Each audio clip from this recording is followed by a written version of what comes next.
and see what they are and see if there's a way to increase that a little bit.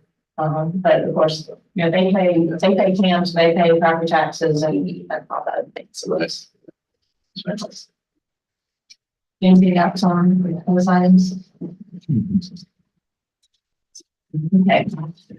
I want to talk a little bit more detail about the local option sales tax credit calculation. As okay, we I want to concentrate on Berkeley. I put Charleston data on there, but I'm going to kind of concentrate on Berkeley. So the legislation of this particular tax says that the reason that you can actually even levy it as a county is that you have to take a portion and give back to the taxpayers on their tax bill. So the treasurer at South Carolina actually sends us two checks, ACH, but 2 checks. He says, okay, this part is property tax revenue, property tax credit, and this is municipal revenue. So the law says you have to take 100% of the property tax credit revenue and give it back to the taxpayers. So there's a formula that I use to basically get a ratio that I send to the county treasurers, the assessors, when we're doing the annual tax bills, and they compute that based on the assessed value. So that's a percentage. And that formula is set out by state law. That is not something that we make up. It's in the law how you're supposed to calculate what's called the tax credit factor, which is that number that Rhonda sends to Berkeley County. And then the other portion is municipal revenue. And that is based on where the sale happens and the population of the town of Somerville in Berkeley County or in that area. So municipal revenue is what we can keep all of that for our general operations. Okay. I will say that it's not, I haven't looked at every county, but I don't believe in general it's typical for the municipal revenue piece to be larger than the property tax credit piece. And Charleston County, you can see that the property tax credit is a little bit more than the municipal revenue piece. I think it's just the dynamics of the population in Berkeley County. It just happens that way. I mean, I actually called the Department of Revenue to make sure that that was actually accurate. They were sending us the right information. It's a function that municipal revenue, as Martin said, that's the inverse of those numbers is a function of the number of people within the town limits that are in Berkeley County, and then the amount of sales tax that is generated in our Berkeley County area. So think about everything on North Main and all that retail, all the way up North Main Street. That is used as a part of the calculation of that number right there, that 1.89 million. Okay. So that's what accounts for that kind of odd looking relationship there. Yeah, and Berkeley's always paid the majority of our taxes. Right. Yeah. So that's what the law says that we're supposed to do. So what we have done in the past, and I've done some research and I read the law about 18 times and asked a bunch of people to make sure I was interpreting it right. What we do is we take 71% of the entire amount of the 2.6 million, and we devise a formula and give it to the treasurer and say, hey, I don't want to just credit back 100% of property tax credit. I want to give you more than that. So we have been given more than that. I don't know if that was a decision by council eons ago when it started. I don't know. I could not find anything that said what y'all intended to do. So for whatever reason, we have been using 71%. So rather than giving back just the 717,000, we have been giving back the 1,851,000, which is this number. This is 71% of the total of the 2.6. What do you think about that? And we're not required to. No, we're not required. So what we're taking in as general revenue for the general fund is this dollar amount. The statute says we could be taking in this amount just for our general fund. Now, the way that ends up landing on our revenue, our income statement is in the property tax revenue. Because the property tax revenue is what somebody writes me a check for. It's not what the credit is, it's not what the gross amount is. Now, I'll show you an illustration of that. So the local option sales tax category will not change if we were to change the methodology. The local option sales tax line item would not change. The property tax revenue line item would increase, slightly according to this change. Okay. Same thing with Charleston, but it's certainly not, it's not a bigger number. I just wanted to show that. For illustration. So everybody understands, when state law requires that all of this be given back. State law allows us to keep all of this.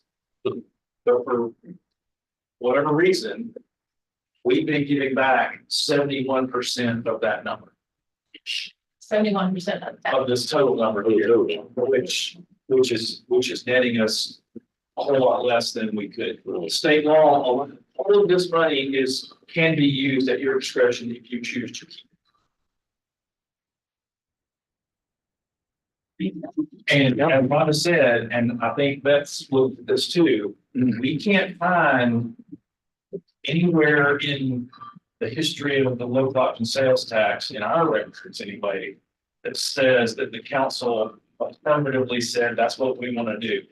Some councils, county councils and municipal councils over history of the local option sales tax, whenever it was being discussed and for the referendum, they said, well, as an enticement for you voter to vote for this, we're going to give you back more than what we have to. But you don't have to do that. And I don't know that we've ever done that. It's just been a function of a misinterpretation of how the calculation is supposed to be applied to our local options. And there are no restrictions on where those funds need to be utilized. General fund, not sure.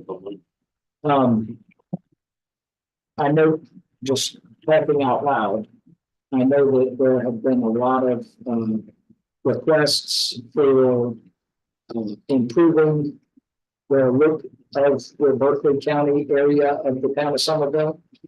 And those funds could be very well used for like our maintenance contracts at the interchanges.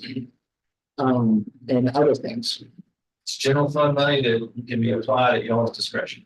Yeah, I don't remember us ever discussing that since 2007.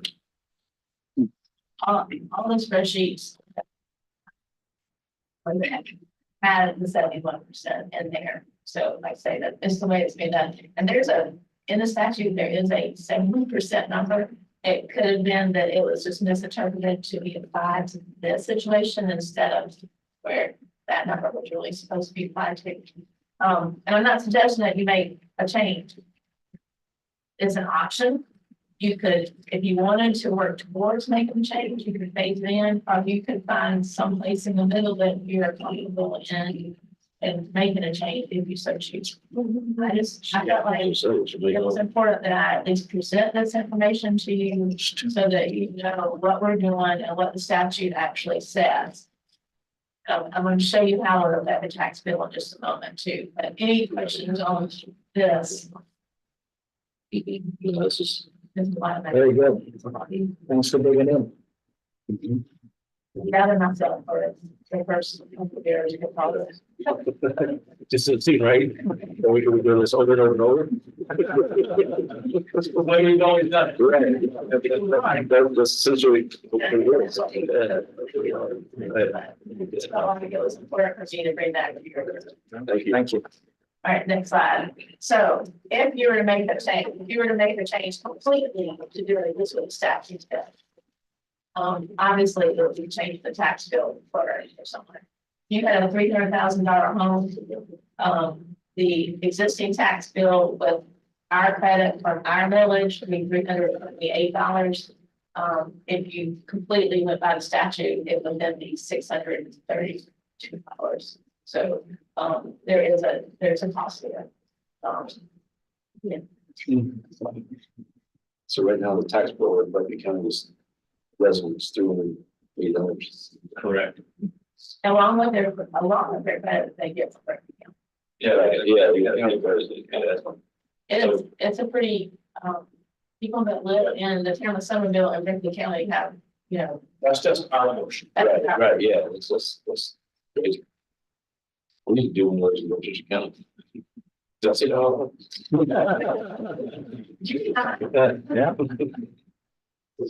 That was a great deal, and especially, same moment, I guess, for areas that have people that come in and spend money here, like Mr. Mayor referred to other people's money, you know, that contributes basically to this credit, it's going back to the taxpayer, so.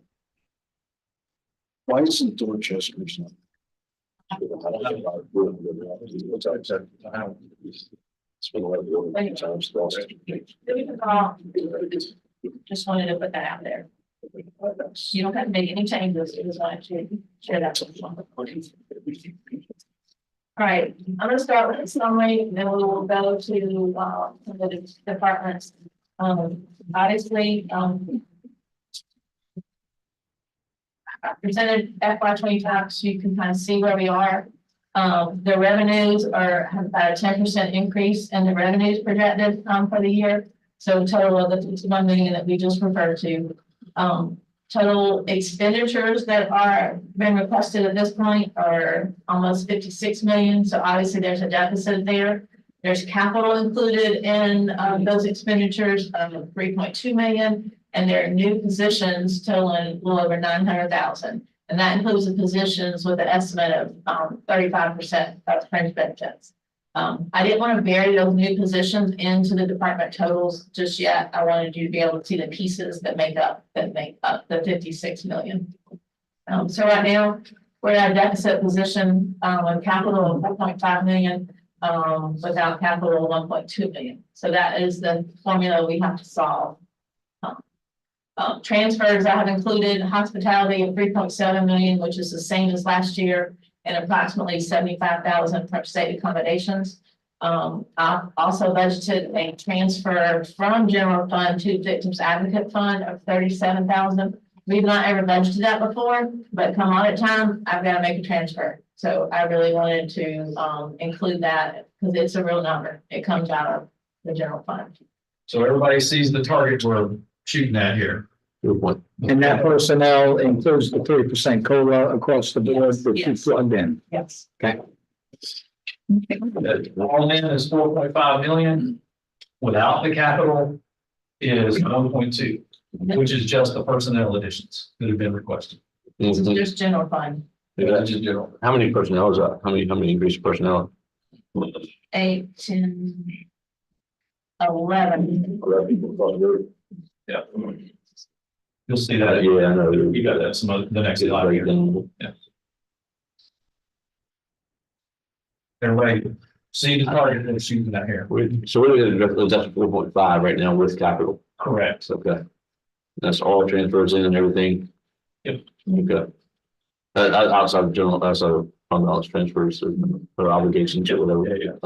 Yeah, you know, we, of course, in FY 25, we did use the fund balance appropriation and we had capital in there.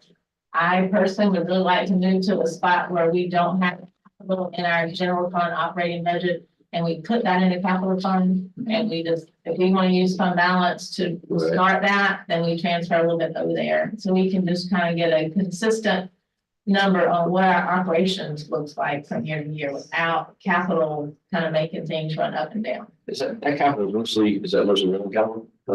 Yes. Yes. And you said this earlier probably, but just to make sure. This, you have not adjusted your revenue projections for loss based on the formula discrepancy that you identified. No, So this is the old pattern and Yes. 1.2 roughly The world we live in today. could be frozen out. Okay, I just want to put that. okay, next. Okay, this is a summary. Again, this is general fund. Obviously, we do have some funds outside of general fund, which we'll be talking about as well. this is the summary of each department, what the personnel is, what the total operations are, what the new positions are, and what the capital is. And I will say that, again, our department heads are, very conscientious, as far as what they really need. Building inspection and finance kind of got together, and we said we are not going to fund the concierge position this year. There was another person that building inspections was contemplating, they're going to put that off. Engineering as well, and streets. So we've already reduced the ask, down some from what we originally had. Communications is 2 people, the police department is 4 people, and I believe fire department is 4 people as well. IT is a tech position, to assist with their new organization, and what they need to accomplish. And we'll go through each one of these budgets, but just wanted to kind of give you that. When you get that amount that, for the new positions, is that including, their health package and everything? So is that salary only? This is salary, but on the summary, Beth, you got the check one, please. Previous page. On the previous page, the new positions per 35% fringe. Puts that up for the fringe. I see, okay, That should include their health package okay. and retirement and all. Okay. Any other questions on any of these items?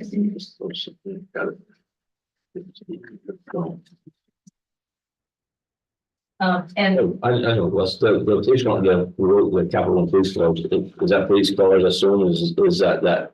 And, 28 Tahoes is the request. okay, is that part of that plan we've been discussing as far as the, So we'll talk about that. okay, yeah, okay. Very good.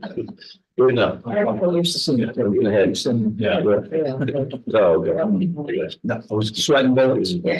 in communications, I have it in communications, it probably really should be split between fire and police, but that is, radio refresh. Okay. Any other questions here?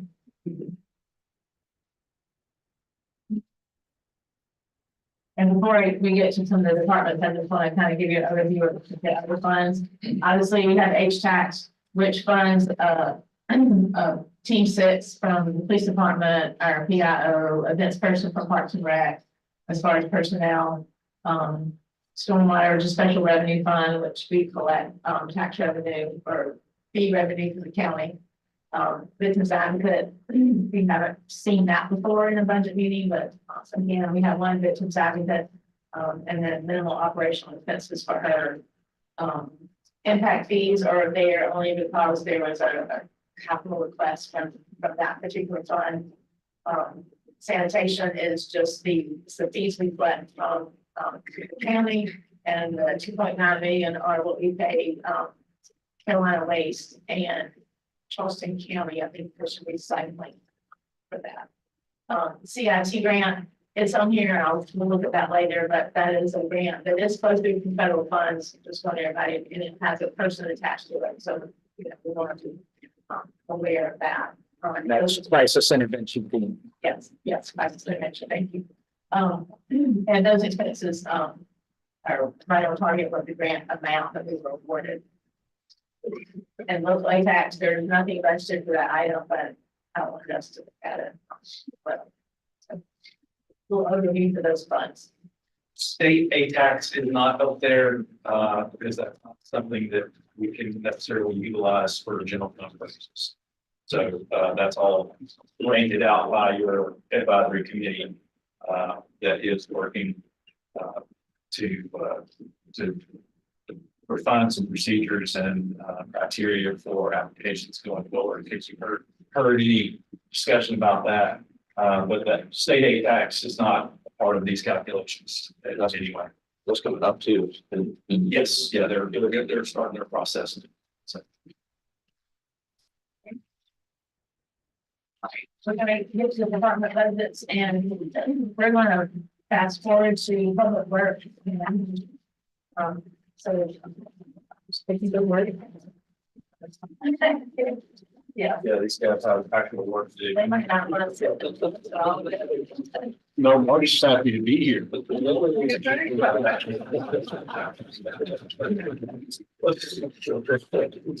may be out here. I'm just gonna go through this, kind of high level, but please, if you have a question about a line item, Campbell, I'm sure can address it. Again, we were at a 3%, COLA. In the past couple of years, we have increased, their wages significantly more than other wages. We didn't look at that for any general fund department. I think Mr. Campbell was very conservative and what he was looking at. He's got some newer equipment, so vehicle repairs are down a little bit. We kind of looked at actual expenditures. I think if there's anything exciting that we have in here. Very simple. He does have a capital request that we'll talk about later, and how we propose to fund that. Going forward. There's there may be a little bit of extra dollars in health insurance just because of the makeup of the employees, but again, I would rather not cut that too. We hire some employees that obviously need family coverage. We want to make sure we have employees on that.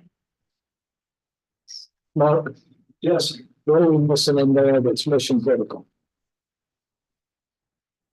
In the line item budget, nothing. Okay. Other than hourly rate, we don't have enough people. We're not. We barely keep up with the concrete work we have.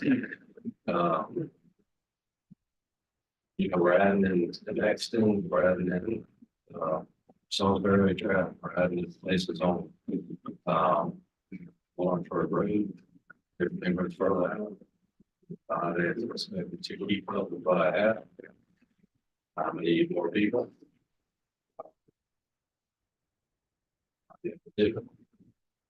Another way of picking those areas up, less people. One concrete work and sidewalks to start from another house. It's impossible for me to do it with the amount of people that I have. and how many people do you have in this budget? I have 4 people to do concrete work. I told the asphalt crews and also do ceilings and many other things to do concrete work. And that's basically repairs as they come in from, whether it be people call in C-clip fix or, other outlets that we get these flush from. Constantly have trip outs, we constantly have areas that need to be replaced. That's not the areas that we build for back. Let's call it in. So at this point in time, we got just enough to barely keep up with what we got to replace.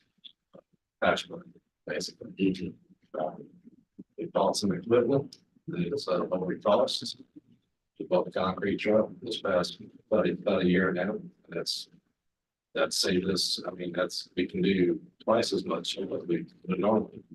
But we don't have to wheel the truck. Keep it up to keeping up, but all the places that you have. And then prioritizing what area that you like to go to first. This one we trip and fell over here. Next week, this one we trip and fell there, whatever. So where would you like me to start first? In that's what it's like, What is an entry level salary? entry level salary is 16. That's what we start people at. Mark, if y'all recall, and if you look at your priorities list, at the top of the second page. In addition to the day cab practice, Mark did make a request for 2 new employees for his group. So that would proposed wages would be about $80,000 for the 2. So plus that up about 35%, so probably around $100,000. And when when he and Rhonda and I sat down to talk about his budget, we said, okay, Mark, which is the two, of the two priorities, which one would you give up? And he said the labor. However, that doesn't mean that it's not needed. Yeah, right. Yeah, the capital that I've asked for, which is the drop. Yeah, I mean, that's pretty well a necessity, that's. What's gotta happen. That truck's pretty well we gotta have it.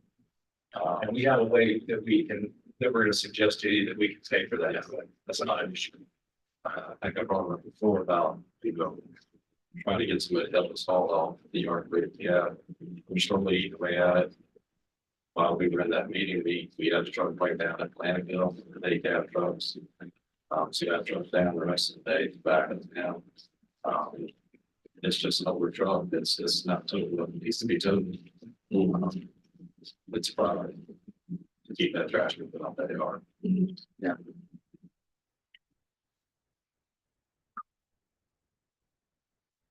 Now, I will point out, Dan mentioned to me that, Mark didn't have any accidents or any liability issues that we had to. Take things Sorry, Mark. or something like that, and put it around you.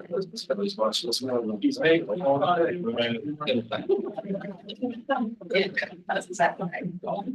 You know, while we smile about that, when we talk about the extra people, one lawsuit could pay for a whole bunch of people. Yeah, I say, we're maintaining really bad. When you don't for lack of word, so close with those facilities.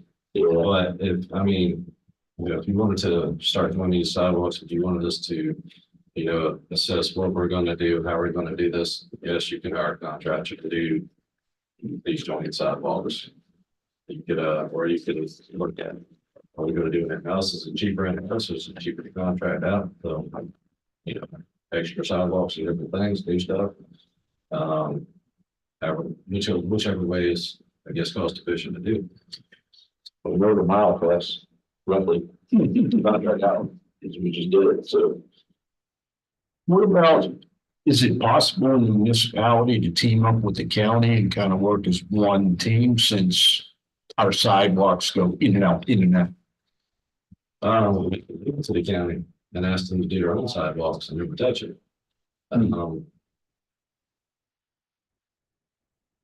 Don't know how long it would take them to get to it, if they have the manpower to do it either, or are gonna spend money to do it. At a cost, at a time that's reasonable. It'd say the same thing about DOT roads as well. Yeah, I think that's a discussion we need to have with the county. DOT's not probably gonna listen anyway. That, because it does go in and out. And the alternative and the leverage for that is we don't have the people to do the county sidewalks. How are we gonna work this out? I think, that's a very good point. And when this, joint vision planning process happens, we can utilize the feedback from the community, which I think is going to be very strong on this, to partner with the county on just that. Yeah. I think we need to make sure we're vocal on that. Well, I don't think right now the challenge is the expense, it's the lack of manpower. That's the problem. That's right. That's the bigger challenge right now. Yeah. And because with Mark's invention or creation of his own concrete truck with existing resources, his own mixer, that's saving us a lot of money and time. And we have people to do. And but that, I guess that's my point. We have people to do it, but we're doing the county's work also. So we do certain areas, yes, we try to avoid that as much as possible. But once again, when somebody calls and they're in the town of Somerville, whether it's a state road, county road, one of our streets, somebody's got to fix it, it's got to be fixed in a time manner. So, And we're gonna get sued no matter what. That's No matter who's it is. I don't want to rush y'all. That's great. On pace here. Thanks, Mark. Thank you, Mark. Appreciate all you do. Yeah, Thank you. Yeah.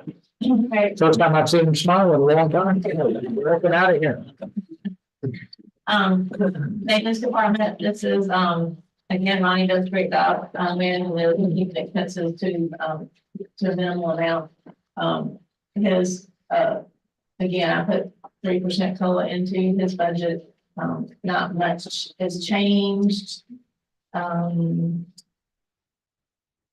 We went over the software subscriptions and, Fuel Master and some of those things that are bigger items in his budget.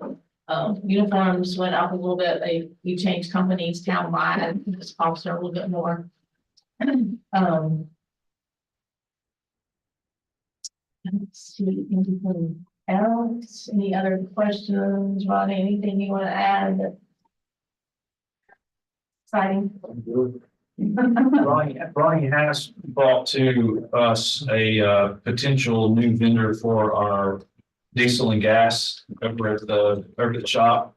A new provider that could help us maximize some savings across all departments with regard to fuel. So we're going to explore that. That's not accounted for in here because we're not that deep into the process yet, but this is somebody that approached him not too long ago and said, hey, take a look at what we all have to offer and see how it compares. So we might be able to find some savings in there as well. Yeah, good. And I do notice your overtime's well taken care of, so appreciate that. Ron, anything mission critical that's not on here? Everything we got to do run, so. I will say, Ronnie, we did talk about the fact that the shop's going to need a new roof at some point. So, or at least a portion of it. So that's not in here for this year, but that is something that we need to be cognizant of and prepared for as early as next year. Awesome, but I gotta get some people out there to give us an idea of what really needs to be done. Right. So That's the older part of this? Yeah. Yeah. Good. That's what I was explaining to Scott, and since we've got, like 3 phases, right? This is the oldest section, they'll start to give us some problems, and the last few times that we've had some repairs, they said it's basically at its life expectancy. So. In the future, would that come out of capital? Yeah. And I guess is there value in just doing the whole roof one time? So you don't have all those seams.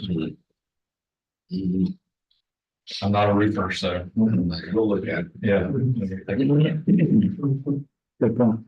Right now, we don't got any moves, so we're good right now.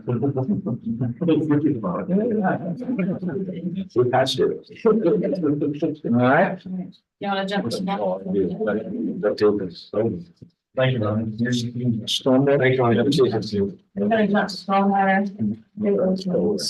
On your toes, it's near the end. They're always at the end. He's special. Yeah, he's got his own money. I think we started taking it a little bit. Thanks, man. The biggest change in this budget is, Ryan approached us about, trying to restructure those salaries in his department. He feels like the kind of work that he does and the competition that he's faced with our surrounding jurisdictions, that he really wanted to uplift, the lower levels. We lifted the bottom level approximately 14%. And then as the wages went up, the percent increase was a little bit less.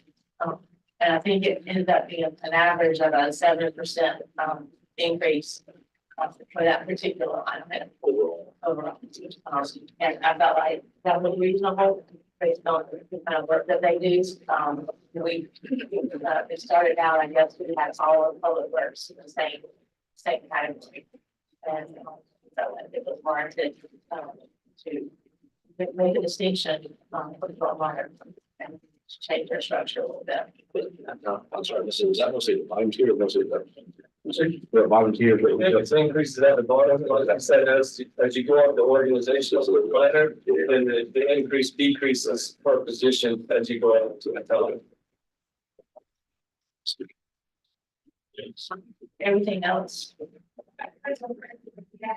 was good. I mean, obviously, we have money in for stormwater projects, so 175 for things that Ryan needs to address in the town. Ryan, anything mission critical not in there? That's our. No, we're good. I think the number of personnel that we have is fine, and we don't need to add new positions. But I think we need to pay the guys that are doing work in accordance with the surrounding, like Rhonda said, the other cities. And, I don't think we can keep pace with some of the counties, but we can keep pace with some of the other municipalities around. Tell me, you got vacancies right now? One entry level position. Yeah, we can tell me applications or anything like that. And that we got plenty of applications because, so we've got almost full staff. Plenty of it, study A lot. Well, yeah, we get applications, but yeah, we get some quality applicants too.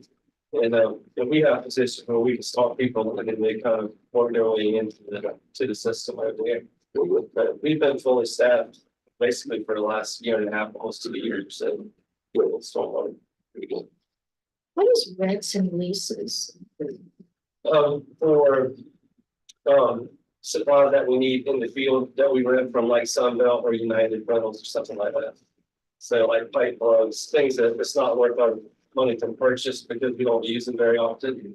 But when we need it, we have to have it to plug on different things around the field. You do a lot with a little. Thank you. Before that, Brian, the next slide, I just wanted to kind of show you a little summary, so Brian does have a designated feed source, so this is what I don't have a complete difference on what the fees are yet, and they may get a little more of this, but this is kind of what he looks like as far as the individual fund, getting right at 2.5 million in fees. That's his personnel costs, that's the operating costs. We're projecting very close to a break even. And we do have fund balance of right at $1 million, which is certainly coming handy for us when we need capital purchases. And I probably didn't run this by Ryan, but I do have a share of Mark's equipment that may come out of a stormwater part of our balance. Yeah. For everybody. The fund balance was significantly higher too, but we purchased the back truck and the long reach excavator, so we spent some money on some fairly expensive equipment. But at the same time, we shouldn't have to make any purchases on equipment, for at least several years. Coming up, except for, we have a couple of things here and there on the 5-year plan, but it's like trucks, it's not anything major like the couple of purchases we made over the last 2 years. And while on this, I'll just touch on sanitation again, as a fee levied on the bill. Carolina Way picks up our residential trash, and we pay them $35 in Charleston County. This seems to be just a challenge to manage this year to year. I think we're in a better system as far as making sure we get appropriate tax bills with levies on them. And analyzing the Carolina Waste bill. And that's part of the work that you'll recognize Charlie for and NGIS and the council. Been really digging into that. Yes. Very well. Right down. So right now, we're looking like a little bit of a deficit calculated balance of this particular fund. This is actually the fund that originally, when it was started, your fees were a little bit higher than that. With the intention that we would use these funds to purchase streets equipment and some of those kind of things. It hasn't really given us the revenues I don't think that we thought we would have been given from what I can see. But we did have enough to get on this equipment with the help of stormwater. So that would still have more to come out of the sanitation slash. Yes. Forward. Any Any other questions about any of this or anything on stormwater budget? That would, I guess I would pretty much. Right now, we're putting on to Yeah, sanitation. yeah, I think I've got it right around two-ish and coming out of there, 125 or so, something like that, stormwater. Yeah, I don't want to deplete that fund balance in the sanitation, on the sanitation side. And we may need to, I don't know that we really talk much about looking at these fees that are being levied and there's need for an adjustment there. But we can certainly look at that. We typically put back some in stormwater too. Yeah. Year over year. I think this is low, it's just, it's hard for me to get a complete quote to effectively talk about it. So 38, I was not covering the stormwater fund, the 38, I wasn't sure, but the other side is a little bit heavier, it's the sanitation Yeah, fees. it's the harder. Yeah. And as we get a little further into the spring, these revenue numbers could possibly come in a little better, but this is just the first maintenance. Gotcha. As with all of these numbers that we're talking about, keep that in mind. Can I go back to the first group of people that were supposed to be here? Yeah. Rebecca Brown for the building. Yeah. All right, thank you. Appreciate it.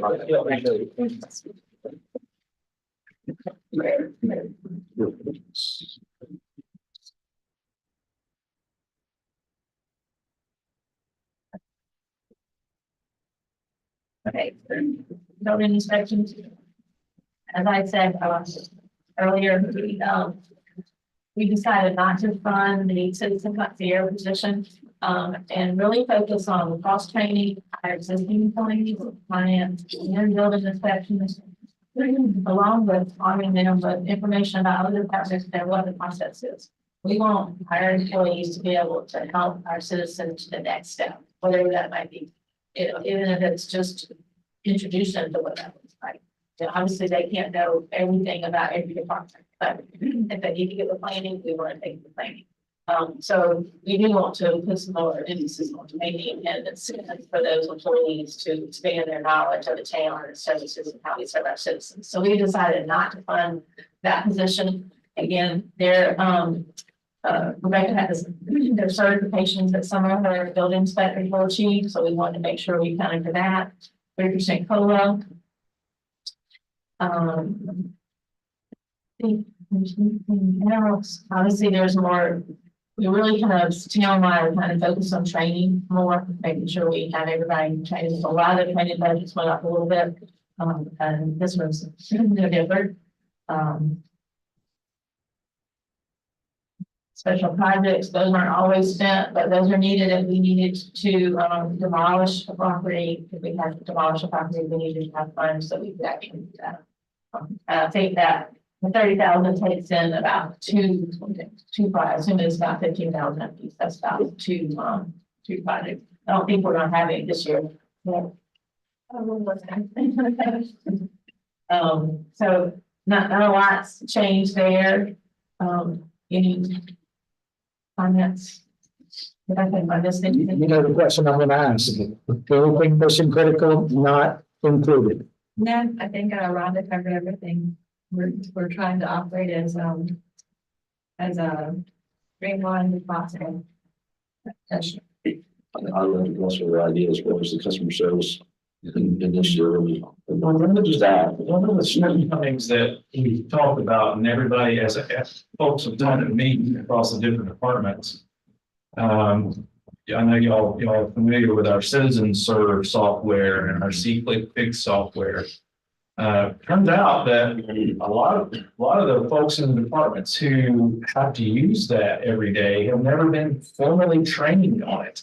Rebecca was self-taught in Citizen Serve. That's no good. So you bring in instructor though. Looks like, yeah.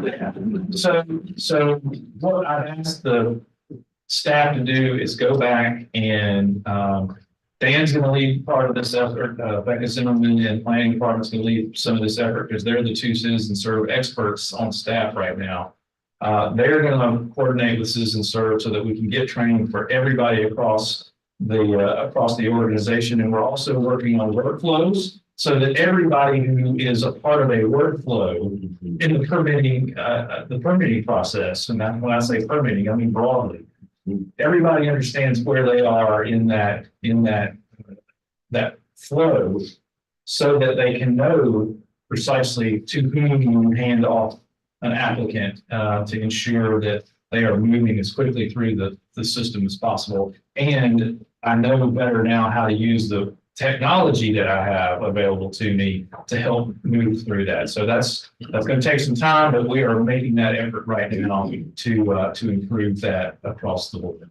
So Thank you. I love that. Already put together, kind of a first glance at workflows, so they're already, into the concept. And I think that just makes town look more welcoming. Absolutely. Everybody knows how to do it instead of, we got this one person that can help you.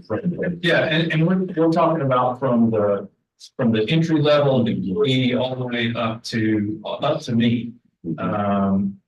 We'll get this training and understand how the workflow is supposed to work. So that's great. To kind of expand on that, as an example, when somebody comes and says, I know the staff knows their department very well, but how it interacts and to know what questions to ask to help the citizen get through the process. That's what we're really hoping for. The example, we'll get calls all the time. Do I need a permit to put up a privacy fence? You don't need a building permit, but you need a development permit. And sometimes your staff, well, they know now, but they used to not know that. So we've said no, and it says if I'm not going, thought they were good to go. So, example. Yeah. And this was the problem that the concierge was conceived to solve, but quite frankly, we got to this point because we were having difficulty attracting and even bringing on board the right candidates. So rather than kind of flail away at that, we said, okay. And then again, as I was having more conversations, it kind of struck me and everybody else that, hey, let's try this first. So, anyway, I like it. We have candidates that we certainly could have trained very well. Yeah. But then we kind of just discovered that maybe we should just look at our own stuff first. It's training. Take first step.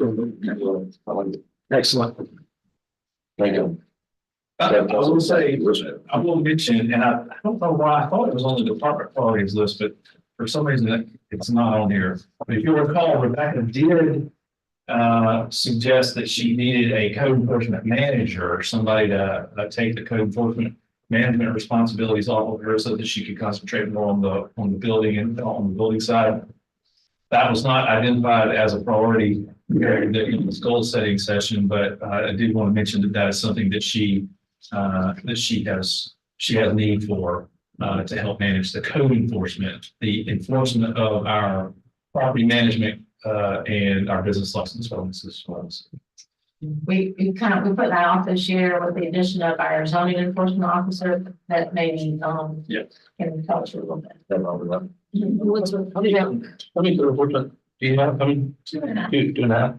Yeah, part-time. It only focuses on business license. Right. And what's a roundabout figure for that if we were to have a code enforcement manager? 60, is that what you?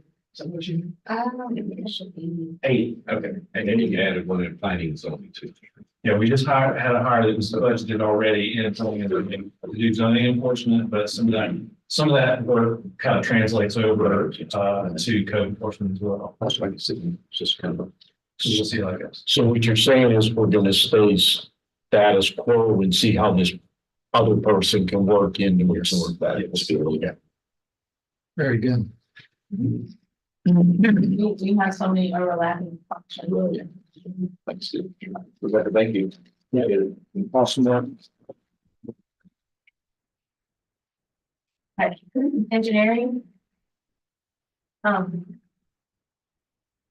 So salary in this particular department, our maintenance, person from town, we would out of engineering into admin. So that's one of the reasons why this particular, the salary is actually go down. It does include a 3% for this as well. Um. Everything else is pretty much the same. That's just a facility maintenance position. Okay. Yes. Same, right, good. We had a little bit of increase in professional fees. Everything else was pretty much the same. Anything in particular, I know we did. I think I have it, I think Bonnie, if I didn't, I apologize, and I will get it back. Brian was looking at some GIS software, about 30,000 that they maybe felt that in the field better. We were trying to evaluate what our current, system will handle with our GIS system to see if there anything that will help, or do we need this? So you're trying to go in the middle of that. So I am not sure if that landed at the capacity or, I apologize, check on that. But that was one of the biggest additions, that I know she had requested. It's not showing this sheet. I think everything else is pretty much satisfied. Anything mission critical missing? The only thing, with the video engineering technician position that I originally requested, that, we decided to postpone, but just with the amount of development, go, it would be great to have more staff. Then again, we don't have an office for this. We would do that. When we talk about the growth and we talk about a position like that, is there a way, Berkeley County has an expedited review process where they outsource, and the fees associated with the outsourcing are paid for by the developer themselves, so it's no town fees whatsoever. And they do the reviews on behalf of the town.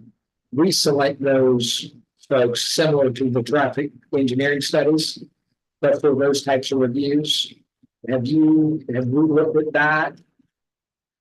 I don't think that we have, that is good, but it also, a lot of times we see when we have other consultants reviewing our plans, they miss things that could be an issue later on. So there still is a review that staff does. It's not that you rely on the consultant. And we just recently, she's coming on board in a couple of weeks, we hired a new tech to replace one that retired. And we're going to file some additional responsibilities onto that person because we think they have the skill set to do some of these things. And hopefully that's going to free up Ani and her other engineers to focus on the heavier lift tasks. So that was one of the reasons that we did not include that in the budget. We want to see if we can squeeze more out of the existing position that's already in the budget. And we think we'll be able to. Yeah, the help we give on a lot of these smaller tasks that come up and just take a lot of time. It will free up myself and the two other engineers in the department to help with a lot of these bigger projects. Okay. Awesome. And maybe the software that we're looking at, we finished fully vetting that, maybe that helps send it to people. That's.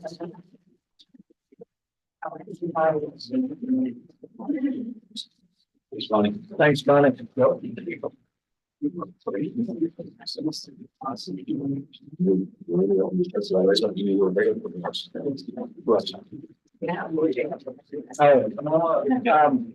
So can we take a quick break? I'm getting a request to take a 5-minute break.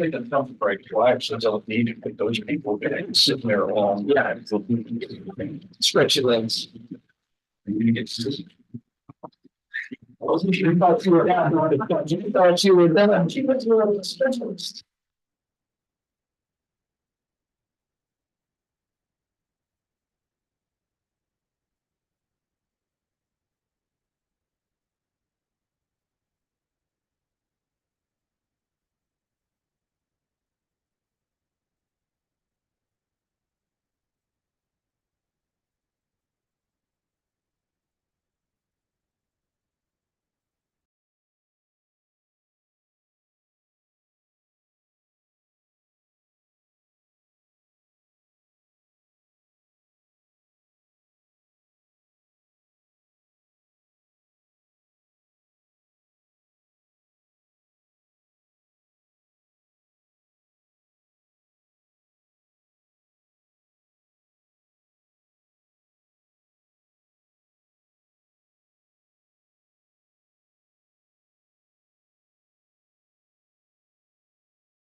Before we hop into planning, Becky, if you don't mind, I meant to really say this at the very beginning. This budget has nothing associated with the new public safety complex in it. There's no financing assumptions, there's nothing in that. And, it's come to my attention that, in the previous, spread that I kind of put together to give you some options on how we may finance that facility. I had ATAX in a general way used in that particular scenario. That ATAX is local ATAX.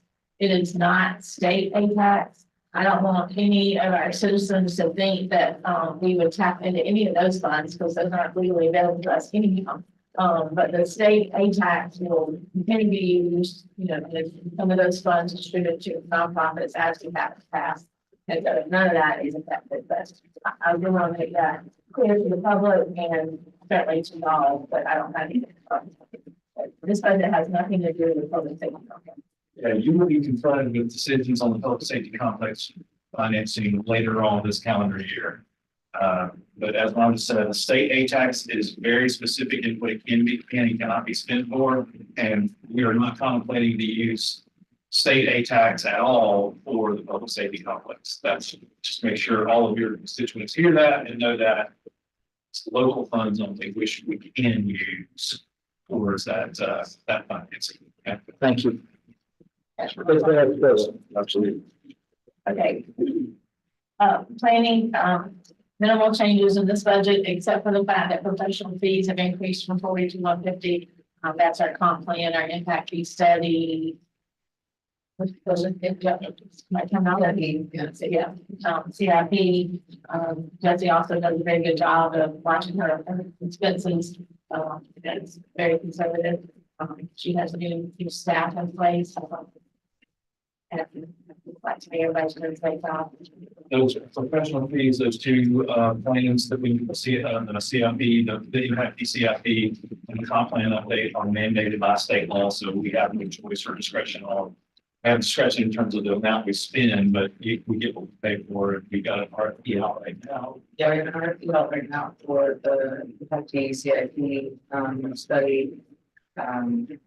That deadline is April 14th for those submittals, so I'll have a better idea of cost after that. And then I've already talked to the BCD cog about doing our comprehensive update, which is supposed to get to a cost estimate in the next week or so. And again, that's very low. It honestly depends on how many public meetings we might have.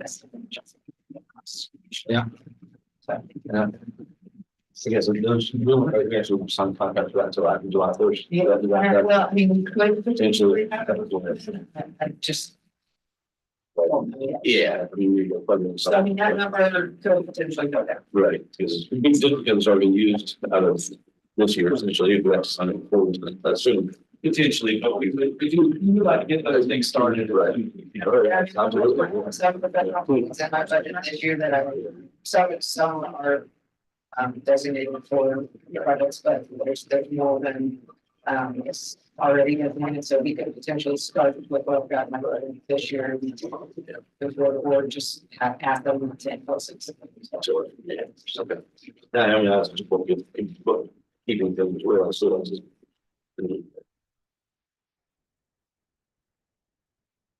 Anything mission critical? No, we're good, like Scott and Rhonda said, our zoning enforcement officer started earlier this month and has jumped right in. And has, I don't know if you've driven down Farley Road in the last few days, but a lot less signs, a lot less clutter. So he's trying to hit all the major corridors and talk to business owners and really kind of start making connections to provide a lasting impact rather than having to do it. Right, and he was yet another employee who was working for a far-flung jurisdiction who lives here, but he lives here. And we were able to entice him to come work for us more to get his time back from the long commute that he's making. Time and also work. So, and your point, this morning, Mayor, about we want to encourage people to work here this year. We're doing our part. Thank you. As Scott mentioned earlier with, Rebecca with the code enforcement, he does have 10 years of code enforcement experience and some as a at a manager level, where he was previously. So we're hoping maybe he can provide some help, with some of those managerial things. Or at least, help with ways to handle certain things that the code enforcement needs help with, just because. I like the emphasis on building the relationships and meaningfully connecting with businesses and having them come into compliance. Most people don't know, and the first interaction with the town is extremely important for them to feel welcome as businesses here. So thank you. Any other questions? Well done. Thanks, I appreciate it. Yeah, thank you. Yes. You need a description, guys.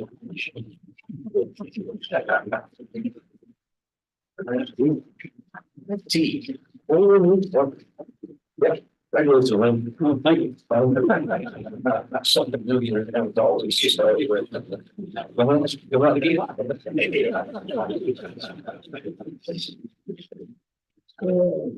me just say, we sat on Lenny with a lot of stuff. He's really good, and he's one of those people you want to pile a lot on because you know he can take it all. This is the working process because this was the first year that we've created this department. He's got a staff, 5, presently. Yeah, 4 right now, and hopefully he got for additional person as well. So that we can make this a more cohesive solution to the pension IMP needs. Also, I think looking at, all of our communication, all of our cell phones, all of our internet, if we have all those in one place that somebody can look at and see, when we have a better shot at finding efficiencies and better pricing and come down. So we've tried to, move everything appropriately. I'd say, I think there's probably still a few things that we haven't accounted for properly. We're going to be tweaking, moving around. I'm putting in this department. So again, this represents the 5 existing people in this department with a 3% increase. And a little restructuring, probably one John's going to probably be promoted to a different spot. So a little adjustment there. And then basically existing costs from other departments for what we were. So a lot of this was in admin. The IT was formerly in admin. So a little bit of that. Anything, Lenny, that you would like to add? No, I just like to thank Rhonda and Dan. That was not easy to transfer my current budget onto this budget. And we did with the departmental IT budgets as well. As you can see, that's mainly computer refreshes and different technology. There are some things that will currently stay with the public safety or police department, but then maybe after we get it established and get this thing rolling, then we can look at what else makes sense to bring over to the IT budgets, like watch guard, or body cam stuff, whatever makes sense. That is going to be paid out of one budget or another for right now anyway. We did ask for a position. We talked to Rhonda and Dan about that position. If it's approved, we can delay filling for a little bit closer to the end of the year or beginning of next year's for revenue purposes. We know that that's when new revenues come in. If we had to, we could do that. And the main thing is, like I said, we want to focus on obviously security is way up the list as our priorities, but best practices in IT is making things as secure as possible, but allowing people to do their work as much as possible as well. You can't lock it down where they can't work, but you got to find that balance. So I'm hoping that with the advent of the new IT department, we'll have a lot of succession training as well as cross training, and hopefully just be able to serve the town in a much more efficient way by, looking at economies of scale as far as what they said, internet, purchasing, combining help desk software, stuff like that. So Are we getting all of our facilities in there, just like cable, for example, under one now, or the process of? in the new budget, I think everything but the cell phone stuff, and 911. Is that right, Lana? Is that what you said? Yeah. Yeah, And then we're gonna look at that, because the reason is the PD uses a different carrier than the town and fire. So we're gonna, obviously, those are definitely the things we're gonna look at as well. I'm sure we can do better on that as well. On some of these where the amounts, a lot more, is that probably just going to be for this new budget, and then the following year it'll kind of even out? I mean, like, for instance, communications, just that area, and general. The general, definitely, the general has very specific projects this year in there that we discussed earlier. That will go down. That one will definitely go down. There's a very specific project with some firewall security that we wanted to implement last fall, but we couldn't. But it does need to be implemented. That's partly what's in there. Anything mission critical missing? No, I think this covers a lot of what we need, and a lot of this stuff also is enterprise software. It's not just IT. It's, like citizen service, click, and our finance software. That's why you see that's where a lot of the expenses fall into. Website, that kind of stuff. rather than all those things be spread out amongst a few different departments, I think it feels more efficient. It does better. About 10 years. Thanks for running through it. Good job, appreciate it. Thank you. Okay. I'm sorry, it took our situation in July. Right. And forced us into thinking this was on what we. Sometimes it really takes. That's starts the admin department, we get through just that and finance. That. I did have to split admin of it with 2 slides, so just tell me on the last minutes. So there were a lot of items in this particular budget that were transferred to IT, since that was where IT primarily housed, which is the reason that the salary went down. That was the main change in the salaries. Again, this does include a 3% increase across all areas. The one item, again, this is a working budget. We're probably going to change some things. Since I'm in a public forum, I can say I slashed, legal fees from 150, but I may have to increase that. That is really dependent on some settlements and things that I actually haven't had a chance to discuss further with him to see the timing on all of those. You're upset him. He's leaving now. Slides to me.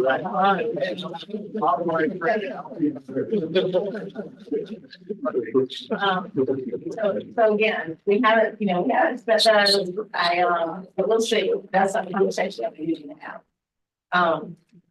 Professional fees, that is primarily the arrangement with the public defender of Westchester County.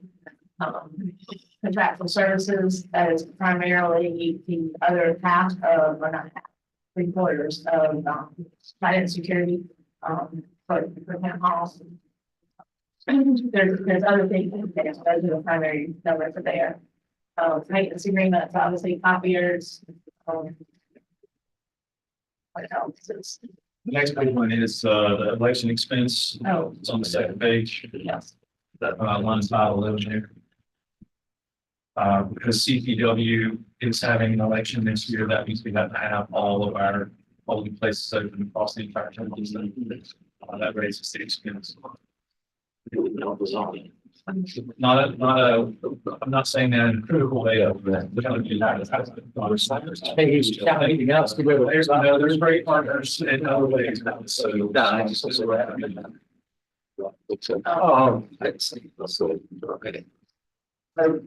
Council's changes in that, right? Yes. I would like to ask council about giving Russ a raise. Because he is, what I see is the first full-time working more than 8 hours a day mayor. And I think his pay should be at least 70,000. How much? 70. And to let everybody know that will not take effect until after the next election. So that really wouldn't be in this budget, it would be in the next.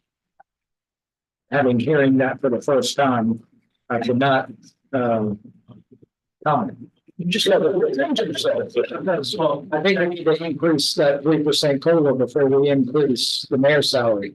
It actually would be effective in this fiscal year because the law says that the salary increases take effect after the next general election, not his general election. So, Okay. yeah, so it would go into effect. And if you were to do this, it would be effective starting in December. Okay. We'll get on that to make a difference.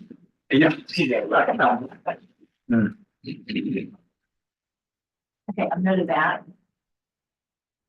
This department also houses, our HR team, and all the expenses related to the work that they do as well. Can I back up just a minute? I'm sorry, I'm asking this question, I'm not going to get too far away from that. We've increased, we don't have to back to the prior, that we increased our staff by a few, and I think we were talking the other day, you said you guys are going to be working in a different location.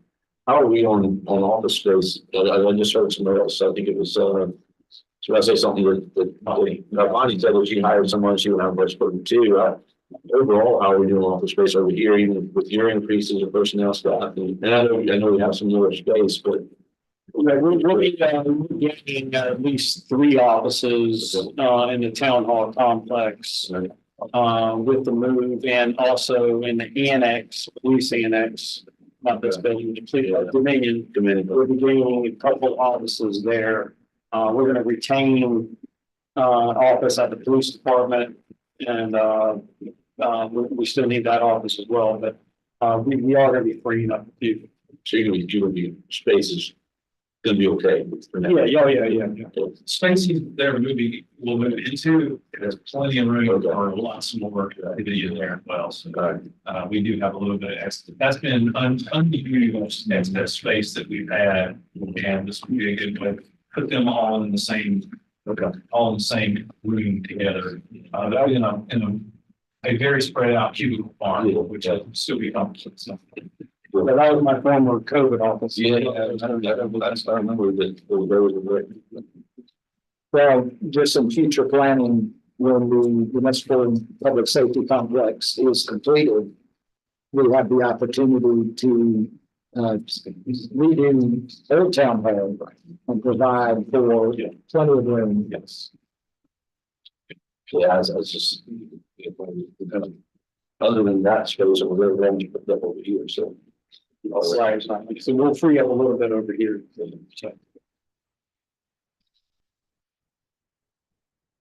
Anything else on admin, anything you want to add? Anything mission critical missing? I don't think so. I think we've accounted for everything we can do there. Yep. Thank you. Finance, again, salaries went down a little bit. We did not fund that position, that we had half of that in there in the last budget. The major line item that increased in this particular, budget is contractual services. I have some consulting for our financial advisor, David Cheatwood. If we were able to utilize him to, do some cash flow modeling and make sure we're maximizing our investment opportunities, for long term. So that hasn't been done, and in quite a while. And I think what probably we'll do is just roll off what we have out there now. We really kind of need to look at a whole clean plan of what it needs to look like layered out. Other than that, training is a little higher again. I want to get proper training for our staff. It's expand that a little bit.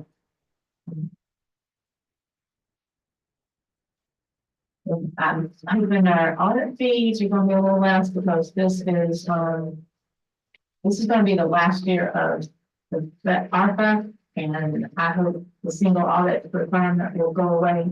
And that's my plan. And when that goes away, it goes to every other year.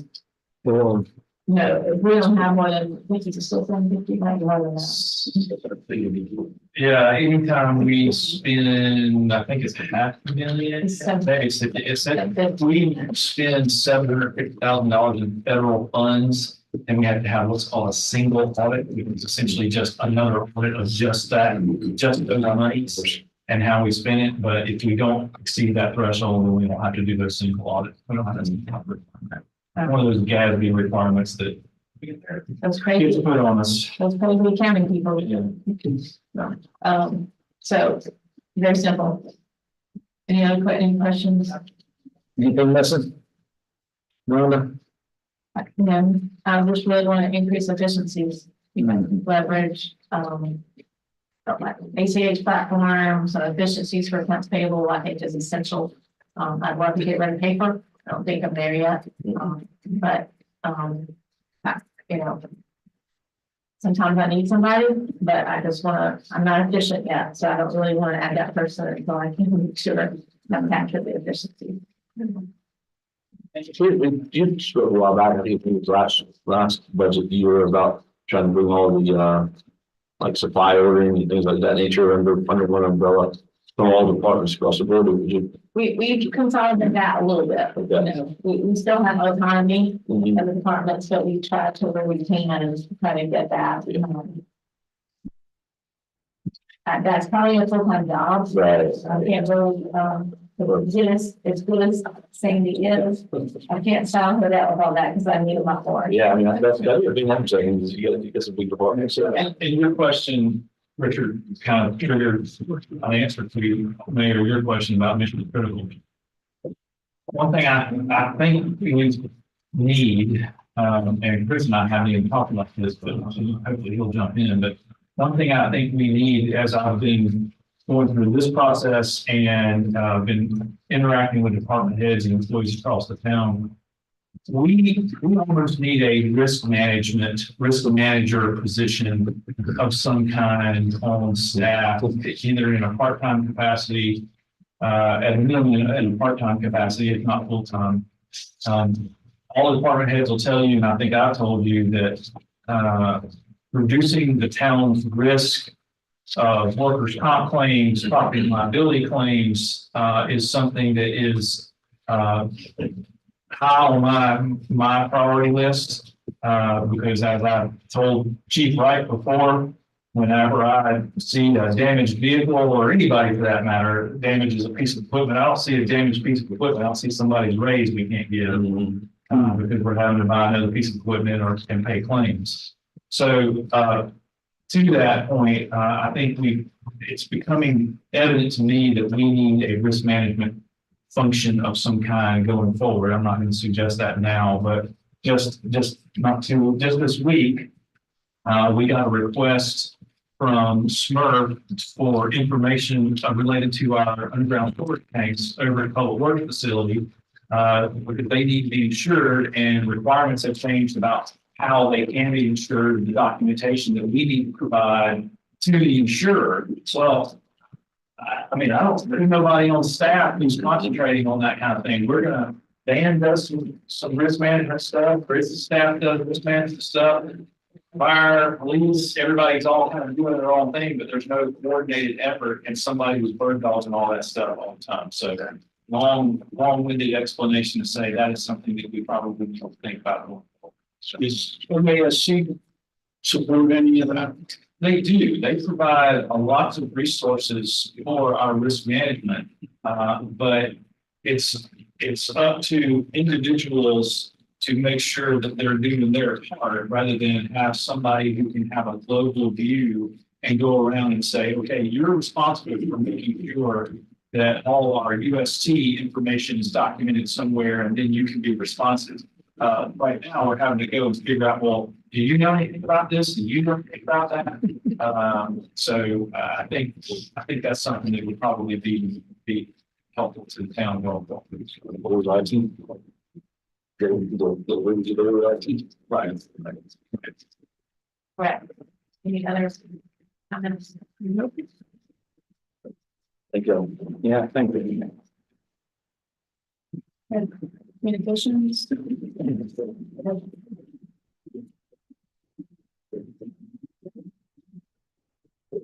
Who's going to speak in communications? I see. Two representatives on that. That's a big budget. No. Savvy. Speed it up a little bit. Yeah.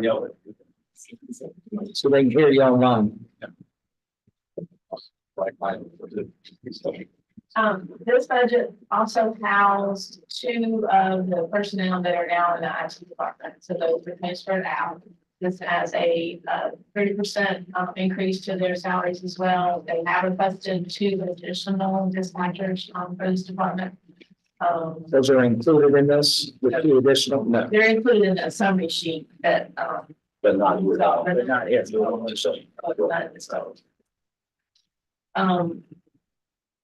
Maintenance agreements, we've come into a situation with police, fire and communications where instead of buying some equipment and paying something, everything's on a subscription basis. So there are a lot of maintenance agreements and subscriptions, and those have escalated. But the costs have definitely gone up with respect to that. So those totals, gone up 275 to 345. Everything else is pretty much the same. There was a addition to those subscriptions and communications.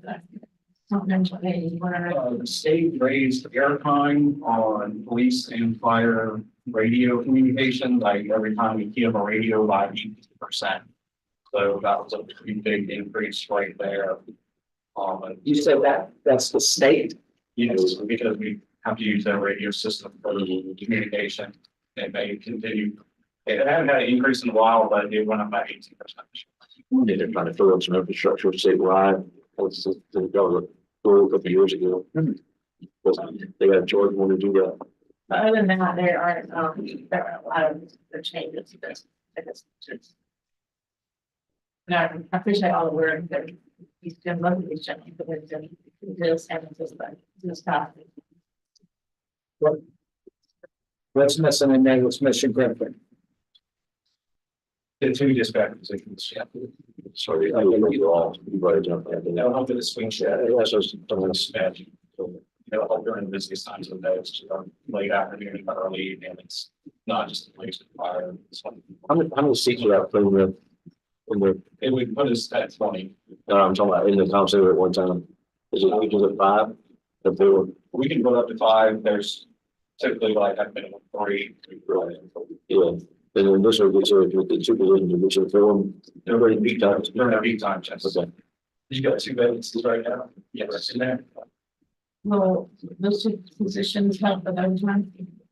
Yes, 100%. We've got a lot of people coming in working overtime right now, which is why I didn't increase that. I'm going to get this position funded, and we'll see the overtime that we're seeing right now.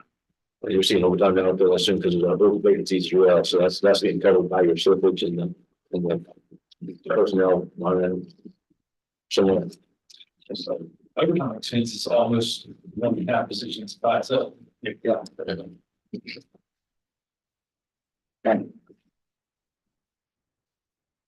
What they said. Anything else? All right. Thank you about that. Yeah. So, one last same lines of disclosing things in public so they can't, attack me right away. This is existing personnel, the 3% increase. Originally, I had included, they had requested, incentive for in-town police officers, $2,400 a person. They have budgeted 72,000 for that. I took that out for this purpose, and obviously, we've got to find a way to solve the end game. That doesn't mean that's not important. You know, I think that's probably a discussion, is that a fuel savings? Whether, you know, what are we trying to accomplish, but I think it's certainly worthwhile, but at this point, it's not included in there. And that was proposed, for every year. Yes. So we have budget 72, yeah, we originally that's a 72,000. Yes, along with additional personnel, they Right. requested, they changed and add that to the structure. I think that was a recommendation that maybe a previous or something that was something that came out. How many additional personnel are included in this total? No additional here. They have requested, they have requested 4 that we have in the budget. They actually requested another 2 community service officers that we discussed. You know, as far as priority, they said they'd rather have 4 functions for the 2 community services. And that's in the summary though, right? Yes. Yes. 4 officers. Right.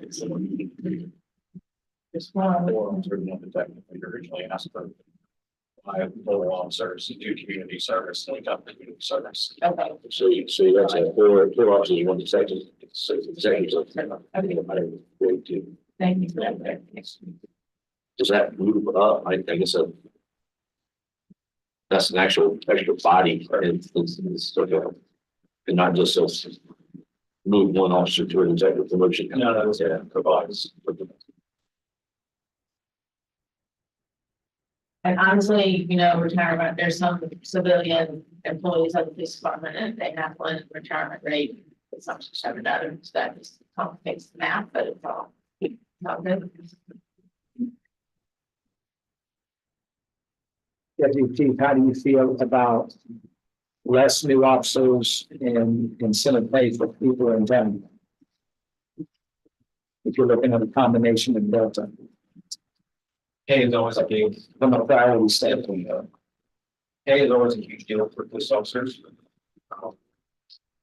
Yeah, was it something that if, for instance, school patrol officers, we get through from H-Tax, so that would go to our team 6 that is already funded through H-Tax.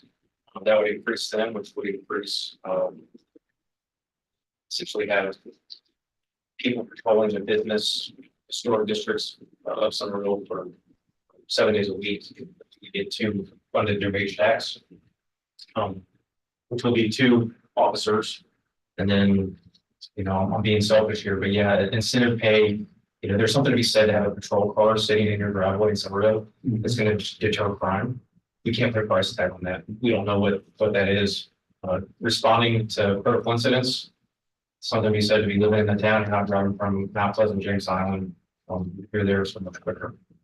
I think if, you know, just a rough estimate, it'd be about, I think there's about 25 officers that live within the town limits right now. We made it a little higher, in case people move in, because we're using that to try to attract people in town, but It saves the wedding director dealing with that. We just need to get where we can hire all those Goose Creek Mount Pleasant clubs. Yeah, well, you see it in the, not much of that. Yeah. So why are they, get some more here. Do you have the next slide? There's 3. Right, there's 3 slides for police. Okay. Oh, did I skip one? Oh, okay. Did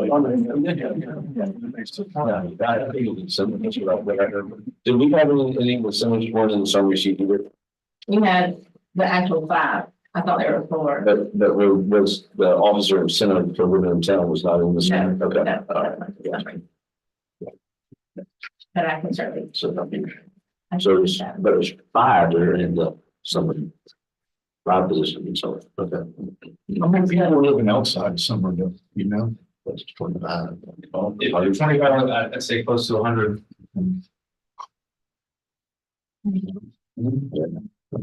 100%. Hell, with that, we can change the rollover in cars if they came into. Yeah, it's good to that. Any kind of vehicle maintenance or mileage or bad gases. Do you guys live in the town? Yes, I do. I'm here as an employee. It's in the all day. Something's that to work and live in a town where you're ready to. Meal prize. The next slide, start with your operating expenses. The biggest line item here is, subscription services. Again, that's the license, readers, that's the body cameras, that is, tasers. And we don't control those increases as they come up. You know, that's a over $320,000 debt, so that's pretty much. Motorola, we probably pay for a building that Motorola has somewhere, Yeah. Just. And that's mostly, data storage. The chunk of that is data storage. We're required to, and state mandate. Yeah, state law requires us to do that. So there's a lot of stuff. We increased fuel a little bit, but certainly not as much as what we spent in previous years. Obviously, that's a function of price too. That might be one of the things that if we look at the new number that they might can manage prices for us, but I don't know what that's going to be over the next year. And that 320 is based on our trend for this current fiscal year. It's not necessarily, it's not looking at the history because of the variability in pricing, so the retail pricing. Yeah, price come down a little bit. Further on down for cell phones, like we talked about before, we left the cell phones at this point in the police department. We may move those to IT at some point. We'll see. Meetings and training, obviously they need significant amount of training as well. And the next slide, Next slide. One more slide, yeah.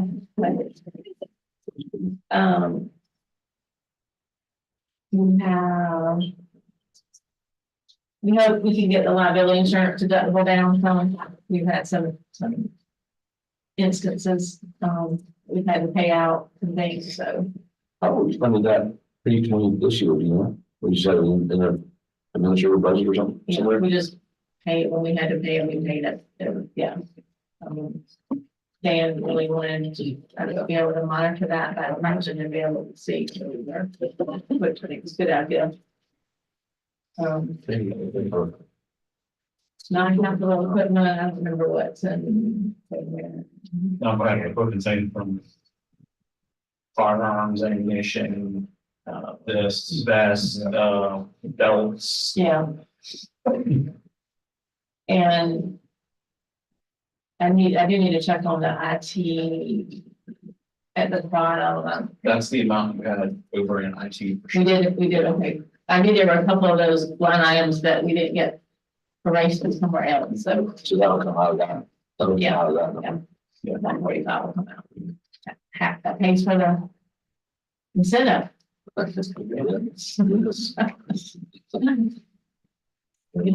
find some money somewhere. That's right. Any other, questions? That's 30% of our budgets. Yeah. Yeah, that's. Look at the good work they do with that. Fantastic. You're the best in the business. Do we talk about the capital request while we're here? Oh, yes, we can do that. So let's talk about their capital request. Yep. Where is The that? very last page. Last page. Now is that already budgeted or no? No, it's No. additional. It's in addition to the bottom line number you have there. Okay. So let's just concentrate on the police. The bottom down there, police and fire. The, I'll start from the radio refresh. Has to be behind you. And again, that's really a split between police and fire, and I can split that perfectly at a later time. The other request, obviously, is the 28 Tahoes. We talked about a lease program with Enterprise. We talked about a lot of different things. We talked about buying 20 cars a year. We talked about a lot of things. This is based on their current knowledge. This is what they feel like they need to replace. I don't know if we have enough information to jump into the Enterprise program. I don't know from my point of view yet. I mean, it's new. It's a little, some of it sounds really, really good, but it makes me a little nervous because it is a commitment.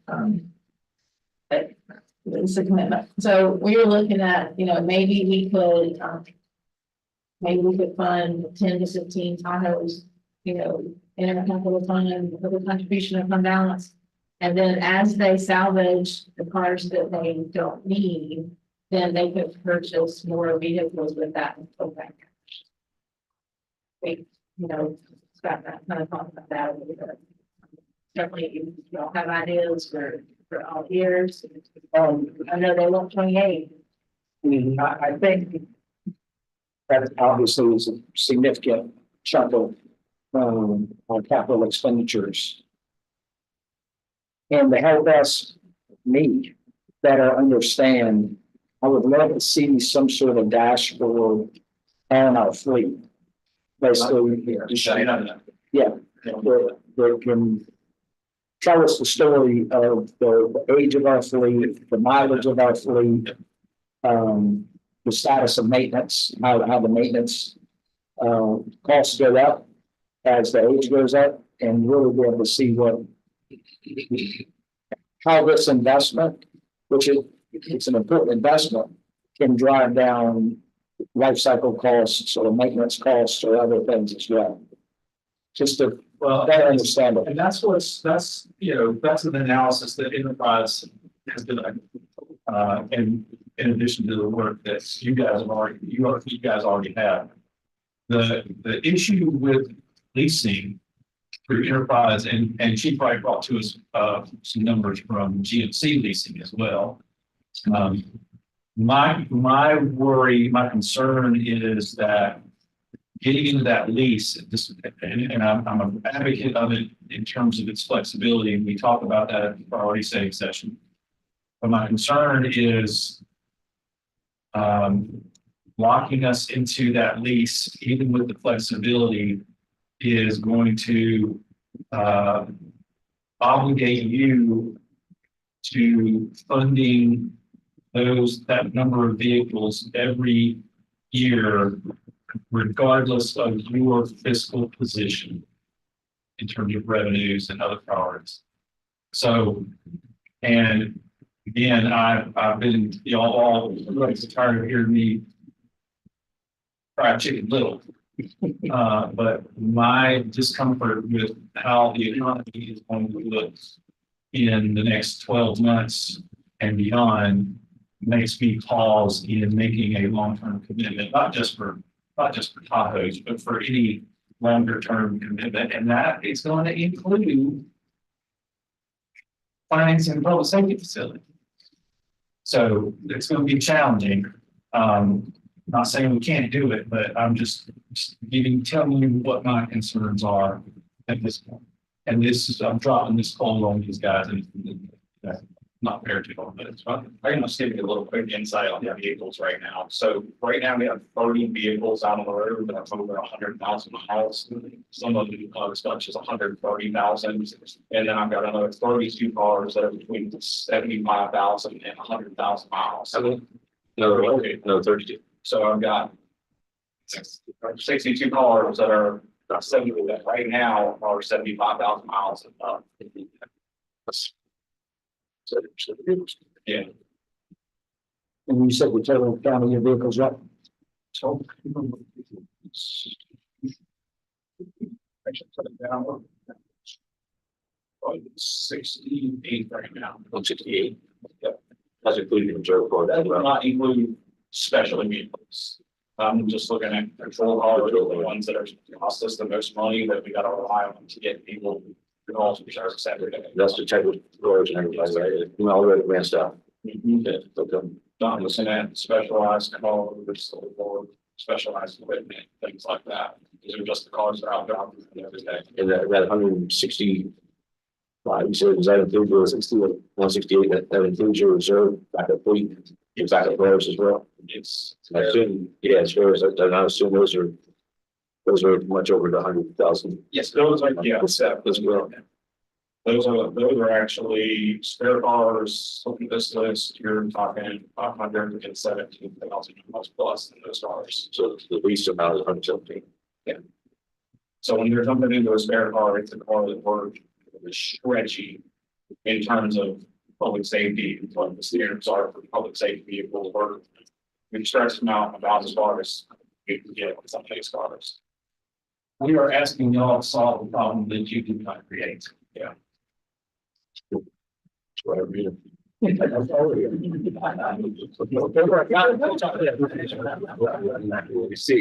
the only other question I have, I know that, on state contract, they're limited options, and then even if it's an option on there, that doesn't mean it's actually available from the manufacturers. You've selected Tahoe's only, not a combination of options that come off state contract. Well, explain to me why those are the vehicle of choice.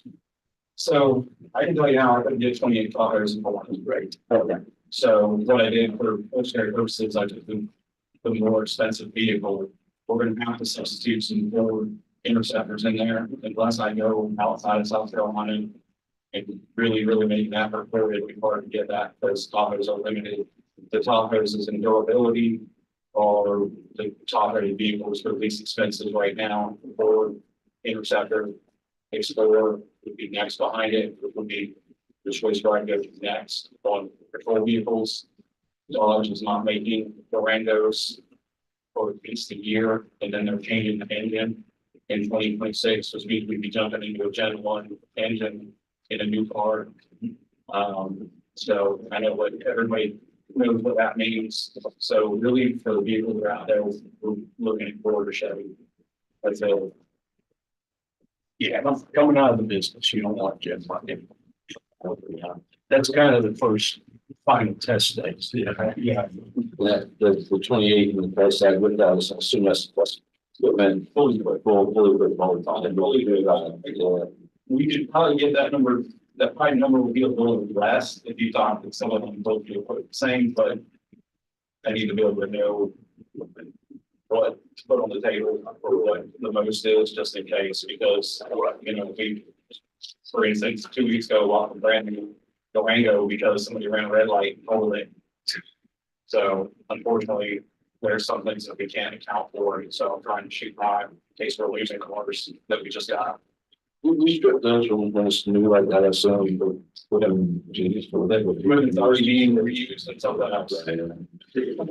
Now, this is a pay-go number. This is if we paid for them upfront. I mean, for cash flow purposes, we could look at leasing them through not through Enterprise or somebody like that, but just through a bank placement lease purchase. But then next year, next year, these guys are gonna come back and ask for the same number. Correct. And the year after, the same number, and the year after, the same. At least films will. If we did, they did, like he said, it's a problem that unfortunately y'all didn't create. If we had stayed for the size of the fleet we have, we had stayed 15 to 20 cars every single year, we'd never get to this point. But now we're at the point where we've done. How many have we replaced over the last 3 years? Last year we had for 20, we got 10. The year before that, I would not look.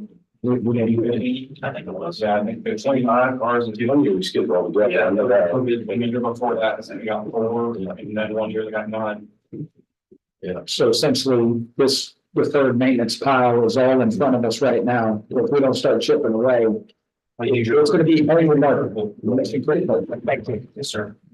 That cans get read, those cans I let me jerk, you can run. Yeah. I'm sure Ron is 83. I mean, he's getting 3-4 of our cars with any, I mean.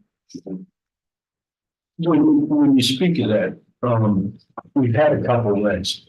Outside the box, can they take the engines, transmissions out? Would that be cost effective over the insurance? No, because we're going to lose insurance. Yes. The engines on the other cars, if they're not completely front end damaging or anything along the last times like that Durango we just lost. Most of the money that probably we got for insurance was because of the motor that's in it. Okay. Elementary question, when do you want to try to fund this? Is this going to be post the new facility with public safety or before? Before, yes, sir. Before? Yeah. And how's the budget to do that? That's what we gotta figure out. That's what. It was difficult before that, it's even worse now. Right now, Mr. Brown, we're 4.2 million in the hole based on what the numbers are. So, Well, I mean, it's a sound idea, but I'm trying to be frugal as far as when we would implement this. And I know the police have a lot of things going, and it's getting bigger and bigger every year because of the crime that's coming to us. So we have to be prepared, but it's a difficult thing to deal with, when you try and do it quickly, so. So we took y'all's, took the department's list of priorities and y'all's prioritization of those priorities. Yeah. And we put these are what we're doing here, put some numbers to some of these requests. That, many of these, and also attempting to address some of the top priorities that y'all have as for your council priorities as well. So that these are the numbers this is the next step in the process where we put the numbers to y'all's prioritizations. So now we just have to figure out how to pay for it. Now, what's the year to car refresh ratio, right? How many per year was to keep them to how many years? How many years does it take to get 100,000 miles on a car? I guess what I'm trying to. I'll speak about the bunch.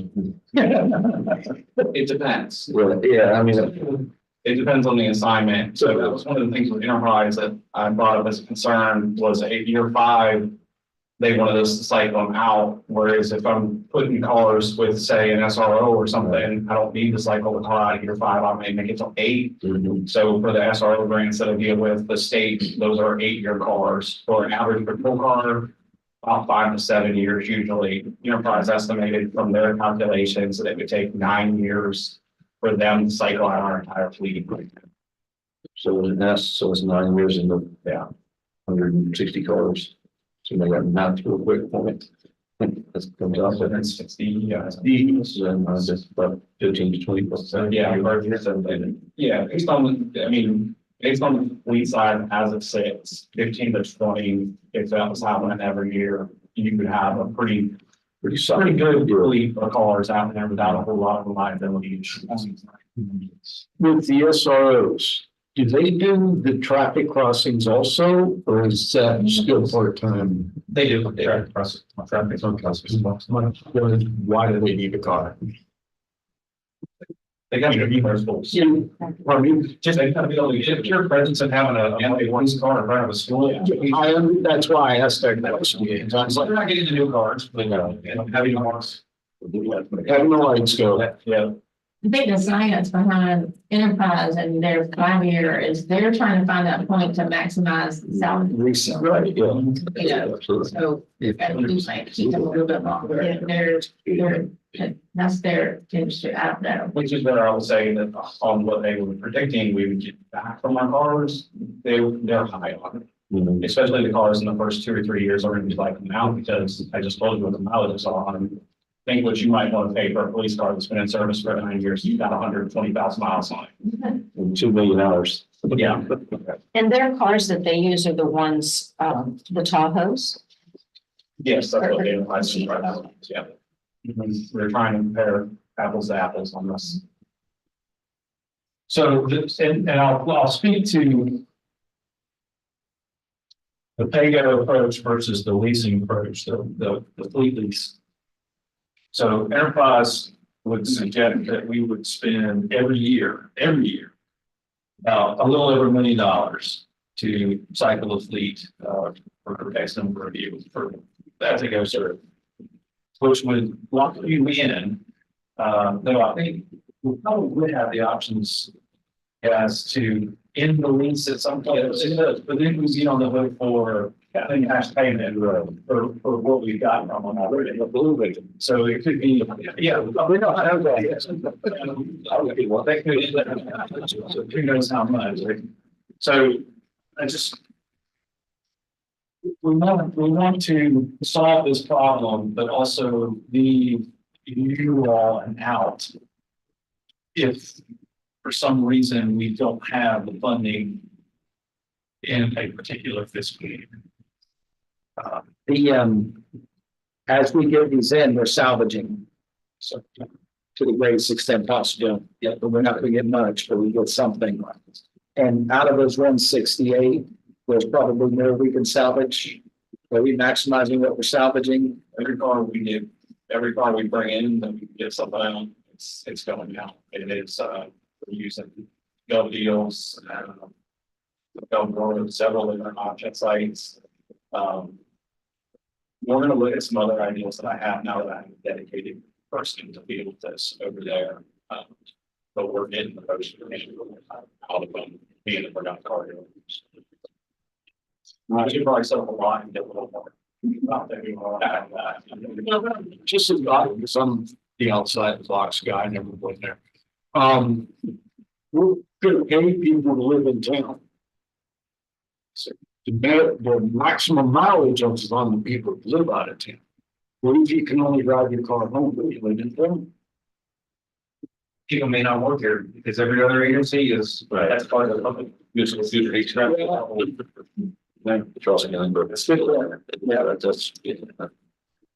I've seen places trying to do that for years. It doesn't go well for me. Yeah. When we sell on our, when you sell to go. The place, do they charge us a fee?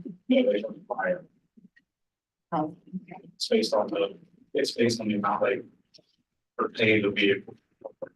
There are places that will charge us a fee, but that's.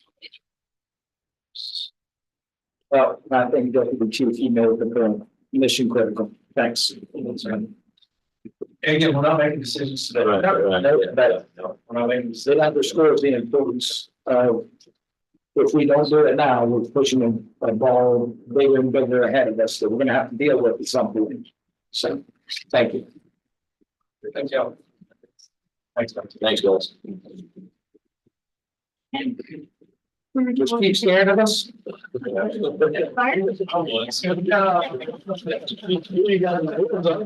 be great.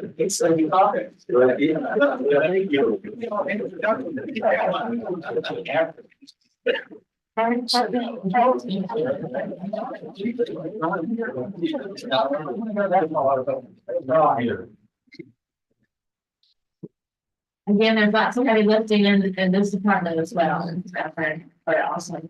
3% COLA, as we said before.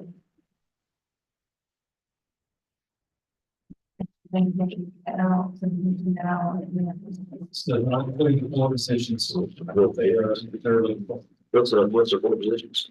What was it? The training officer position and 3 additional firefighters members of the. That overtime, is that because it doesn't include the positions or is that just based on Shorthanded, we're currently down 10 spots, we anticipate 12. A couple of years ago, we started adding on for Station 6. We had extra personnel on staff, so we had extra personnel on board.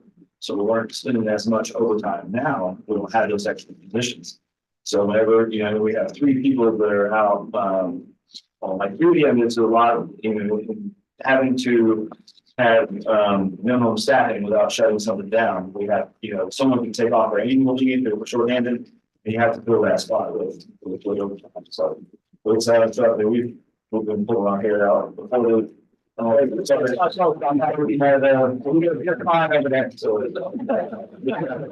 Overtime budget, pay increases, just COLAs and everything else, and our overtime budget has not increased probably in about 4 or 5 years. That would be safe for. We were living in the fantasy world. So basically, we have a recruiting problem. Well, So here's the funny thing, we didn't have we had a retention problem. It was the hardest thing. This past year, we haven't lost as many, because we developed a pay plan.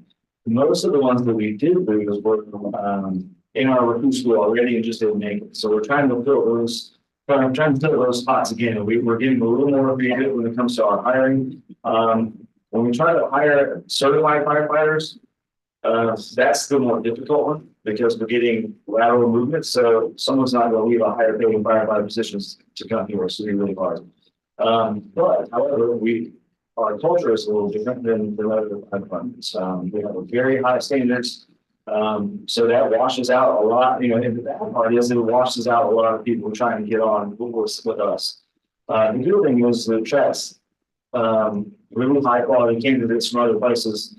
Their department isn't holding the standards and emphasizing training and the dedication to the community. And so we do attract those ones that we do have some that will take a pay cut to come here because of the way we run things. So right now our salary is much on paper looks much lower than those around us. So every once someone is looking to get into the service, they're looking at all these salaries that are out there. So I'll go way down there. So my thing is we get them in the door and get it in, they see what we have. It's a big thing. We are working on recruitment. The 3% goal is obviously it's a continued step in the right direction. We're not where we want to be, but it is a continued step in the right direction. You guys do whatever you can to tell us and prove for them. That's great. So as long as we're to me, as long as we keep plugging away and we're getting closer and closer, I think we'll be good. With bonuses, so. So I asked people, I'm sure, I said, what do what the bonus, how they're like, yeah, the bonus goes on my next paycheck. It was gone, So, the guys like the annual salary, the increase and stuff. I'm not saying no one would like turn the bills up with a bonus. Any extra money is always great. So, I'm not saying that. I'm saying if you compare it to a raise, they obviously raise anything. So. Chief, the 3%, I don't know how you all talk about it. We did 3% COLA. Would y'all use that to enhance the pay band should established, or would it be more of a cost of board? Probably more of a cost of board, just kind of boost everybody up. I think we keep concentrating on that. If we have any slippage, we can kind of throw something here and there. And, it takes about 114,000 to increase the years of service that we have those in. And we do have some incentives that we've actually used slippage in, being short staffed, but, there's a benefit. So we've been able to play with our salaries and our numbers. We've explained to everybody though that the 3% COLA would be applied to base salaries, so that not your top number or whatever. It has all the incentives and everything else on it. But we left it up to the department heads to decide how they want to distribute their salary, their salary numbers. So they've got the flexibility, and if it works numbers wise, then I would tell them, We'll definitely do your thing. Let's see what we can do. I'm glad to think we can give that flexibility to them because probably would not be as willing to play with that. Right. Feeding it up and down, but just like you saw with Ryan in the stormwater within his department, he's a spread the salaries. But then everybody, if we do it, we'll get that hope. Right, yeah. And I mean, 50% stuff, it's not a lot of wiggle room there. It's just 6%. All these. Is it keeping up with My mind is not keeping up, probably not, but I will say, so if you look at the CPI, the critical numbers that we base that on. Theoretically, that's what it's keeping up with, but we know in reality, it probably isn't. Flattened out over 20 years. Correct, yes. All right, next slide. I'm sorry, I have to leave. My husband's going off to work and I have to leave baby Judy. Thanks. We'll see. Thank you.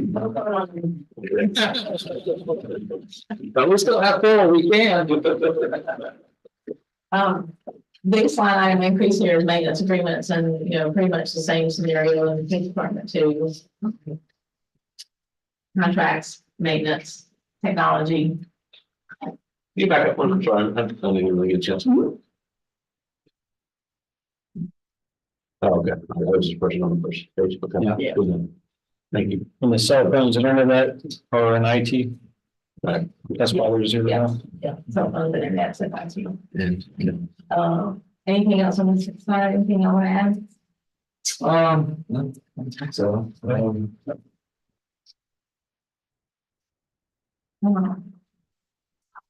About training up, obviously, those are things we need. Everybody's uniform budget will not be good, but That's just a- Nine-one, their chief, the knockout equipment. Yep. What's the delta there? Oh, that was, it looks like y'all put it in for the movie. Did we put the 115? That's what it looks like. oh, we did, okay, Correct. so I can change that on Yeah, we take that off. So like, you know, I got it. Yeah. Yes, okay. That's good. the. Yay. Wow, like you said, here we go. Well, that's well, that's expectation. That's 115,000 for the next 3 years. Right, yeah. And then after that, we're looking at, you know, it's gonna be a as needed basis, so it won't reoccur after. Well, and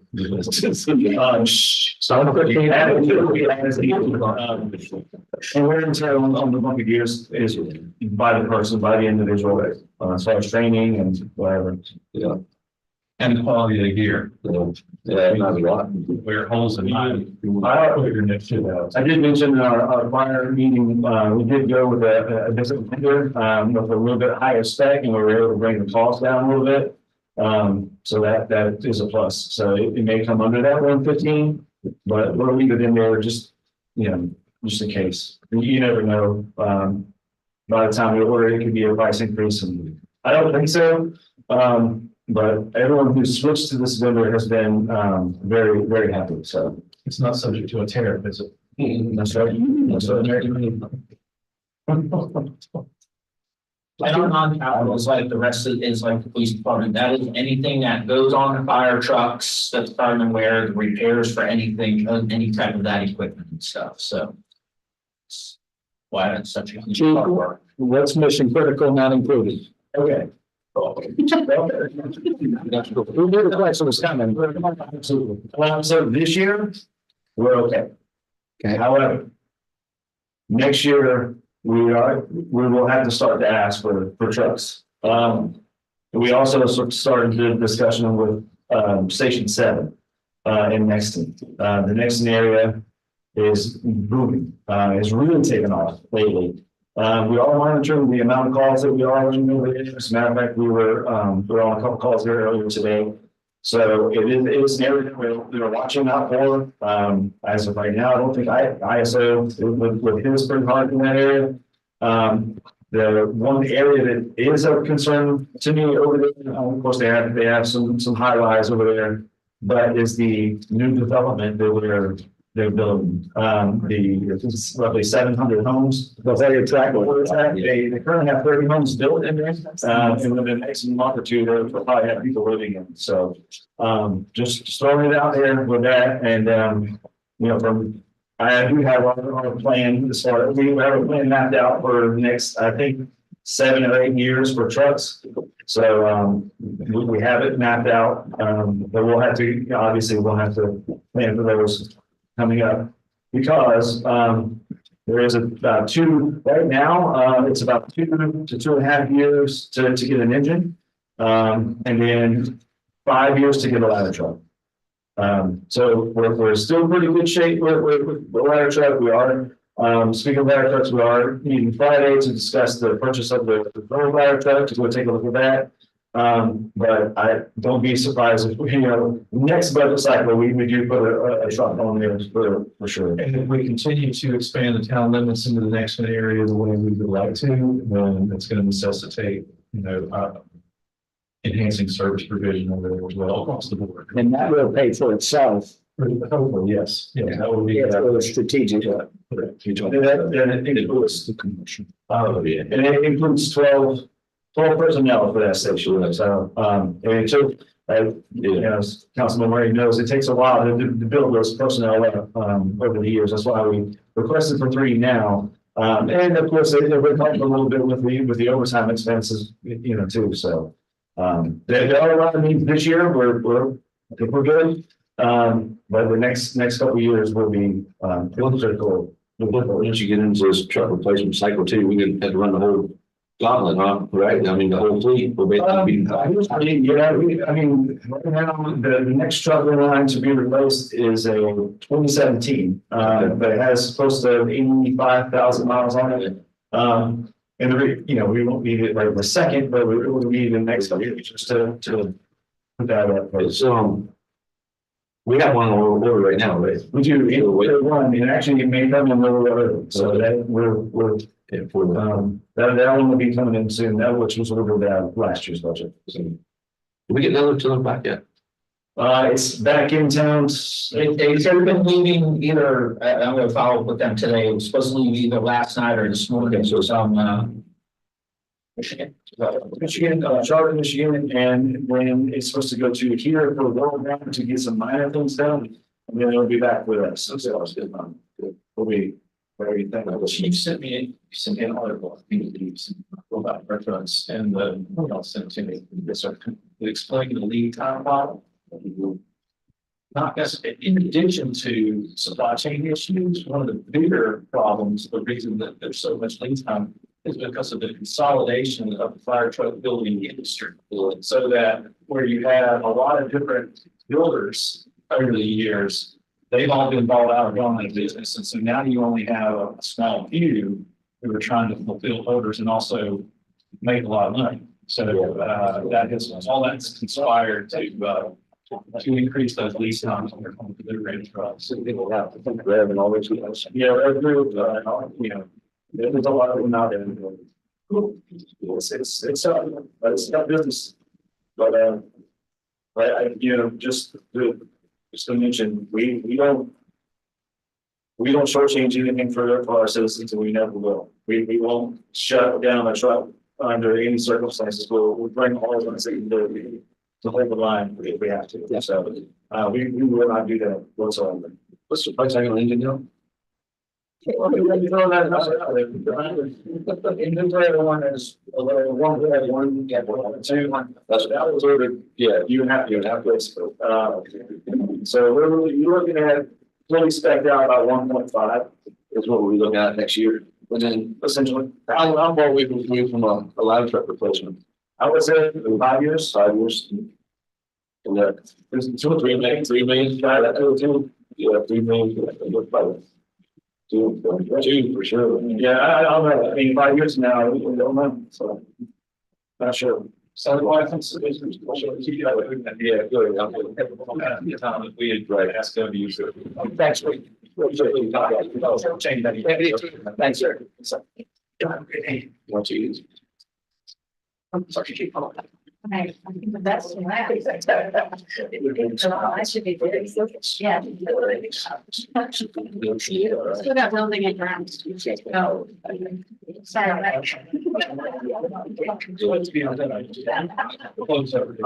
Parks and Rec, again, we closed a 3% COLA. Got part-time help and typical overtime help and this particular budget. This is conservative. Anything on pushing them? We removed the therapeutic for the program that we had discussed. We did include that in our additional personnel.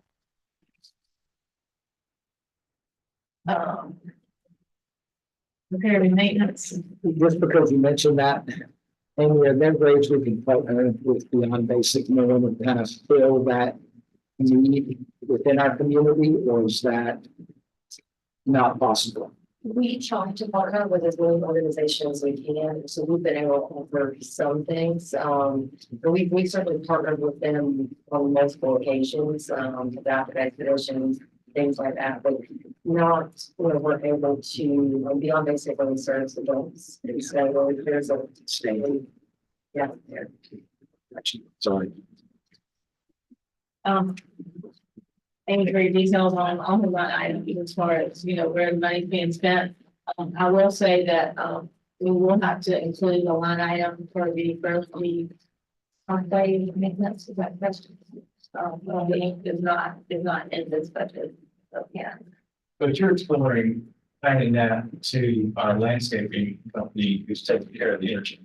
Correct, so that would be under HVAC. Yeah. It's currently out of those.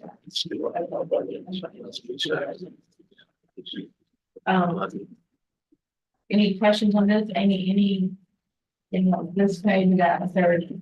There's really nothing new, whatsoever, all the new things are on the capital. Yeah, we'll go to that in a second. Can you, is the robotic mower in this at all? It isn't. It just, financially, it didn't make sense for us right now, because it would cost us about the same amount of lease one as to purchase one. And so, unfortunately, we just. And I'd like to give it a try without having that big cost outlay, because I think it may be worth it. Especially if we can take over the 199 it's with it. Obviously, the biggest item is the community center, which is the facility that needs to be maintained. And most of that expense that you see for the Rollins Evers Community Center is not a true expense. It's contractors doing it back to them, so the revenue, when we do a third party, they get 70% of that revenue. So that's where 70% cut is what's in that number. So that's not accurate, and you're just looking at the expense of operating that, you know, like your HVAC, your lights. I've never really much lights. And maybe we want to retitle that. Yes, when we're done, one thing. These online, the public are looking at them, so things like that or lost really matter because we want people to look at this and know what we're doing. Any questions about this sheet here? Before we go beyond this, anything mission critical on these items that was missing from you? And I just want to point out that I looked at your an increase for revenue of 100K roughly is paid for your increase in operational budget for the most part. Nice job. Good point. Let's go to capital requests. Change tax. Or the 200 assess. Okay.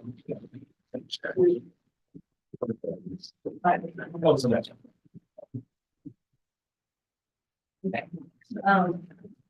So he does have one touching L, it's in HTAC, but a lot of her line items are in the expense side. Exit 199 interchange is what we were just referring to, about halfway down, 138,000. That will increase for the Burlington Bankers. Was that correct? The fireworks with July's here. And special events, Sweet Tea Marathon is in here.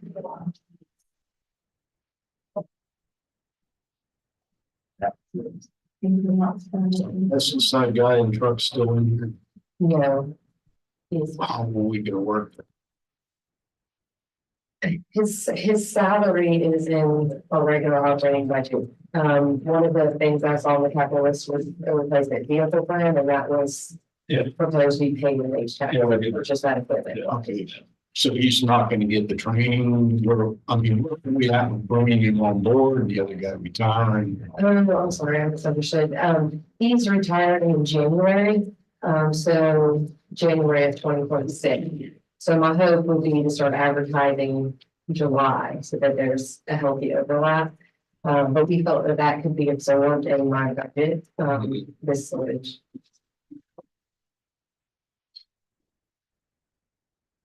Anything else? This particular budget, and it has that bond payment at the bottom. It's it has.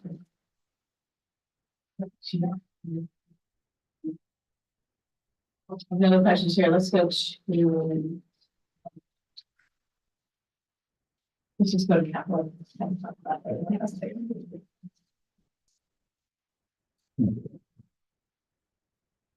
The top section is the request from Parks and Rec. almost all of which are paid, or suggested to be paid with like H-tax or A-tax. For the playground, there's a possibility that we can get some funds from CDBG, from part and some from the Parks Foundation. Other than the largest item was the comfort center. I know that was a priority that y'all had identified. The 600, I know that drove it. So we talked about the design fees and maybe being able to split that between impact fees and hospitality tax. There's also local A tax that will be available in some of those cases as well. She's got 2 trucks that replace significantly vehicles, 2001 and a 2006. Amy, is there a reason we need a 350? Because that's a beast. Yeah, that vehicle is, for the crew that trims all the trees. Oh, no, I'm sorry, I got them reversed, I think that's the first line, yes, the 350 is for, our construction, manager, so he carries a lot of equipment on that, but we could look at that. Our small engine mechanic, that was the vehicle that he suggested. But I can go back and talk to him about that. I would highly think that at 2,500. I have 2,500. We talked about that amongst ourselves as well. I think that would probably be good. I mean, we're so short. Yeah. I can look at getting a new door for. Yes, sir. And the Cuthbert Center, if we did a project, I'd like to see us start that. Well, that's what this contemplates, is that this would pay for, at a minimum, for us to start designing, site planning, that kind of thing. So we would be making progress. We're not gonna build it for $600,000. No, but this is a good income. This was one of our better incomes when it was there. So, but this budget, and it also have more about how this budget is addressing all these things, especially all priorities. But yeah, this is an attempt to start addressing that priority. Will it only be used for rental purposes? Yeah, we'll use it for programs for the week. Previously, it was always used by a lot of city association neighborhoods, things like that. A lot of those have moved over to the Jody Depot building. But the Jody Depot building is rented almost pretty much every Friday, Saturday, and most Sundays. I think our next weekend, I think we've got one weekend day in the late fall that's open. Other than that, it's booked solid. So they both stayed busy when they were there. Yeah, I know we've got a lot of grants in the past for community centers that you classify as a community center. There's a lot of possibilities for grants for those too, so just FYI. yeah, it was a lot of that. It was also, even though it wasn't really capable, we did a lot of our meetings there and public input things there. That was kind of our second big meeting room other than this.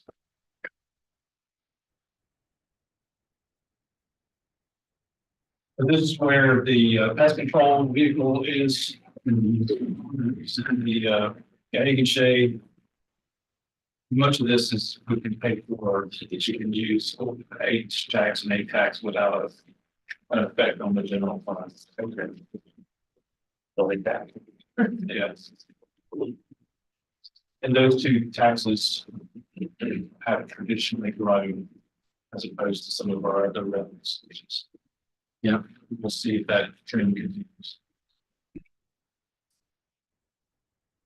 Anything else for Amy? Nope. Thank you. So we take a quick 5-minute break and come back and close out. Yeah. Just a couple more sheets to show you.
I said kidding, because I didn't want everybody to shut up.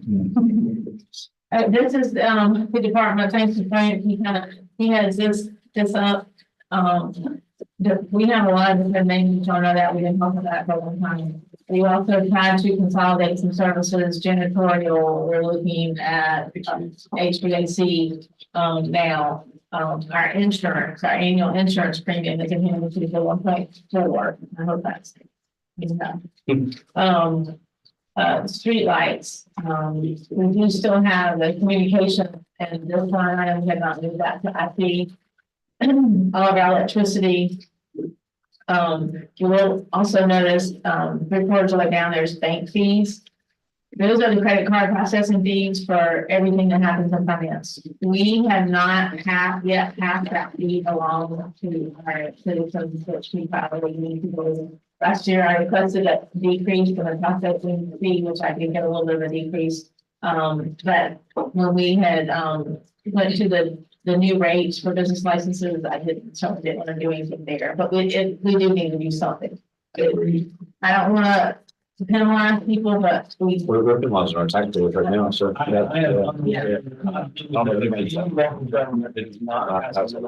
Fees, including state government, when you.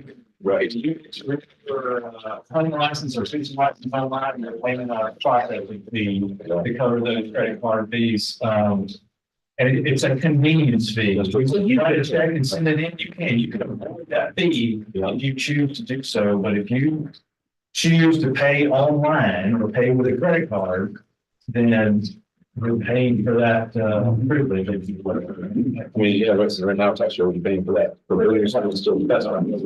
that's right. We're being a little cautious in that area because we don't have the staff to handle it coming out of downtown. Well, that's 2 full-time employees with their benefit at a high, at a $70,000 salary. That's right. So, So, yeah. it was context. We're right. So we will get into. We could also do something Find a else. structure that's fair. Yeah, We will likely come to you and ask at the next budget workshop to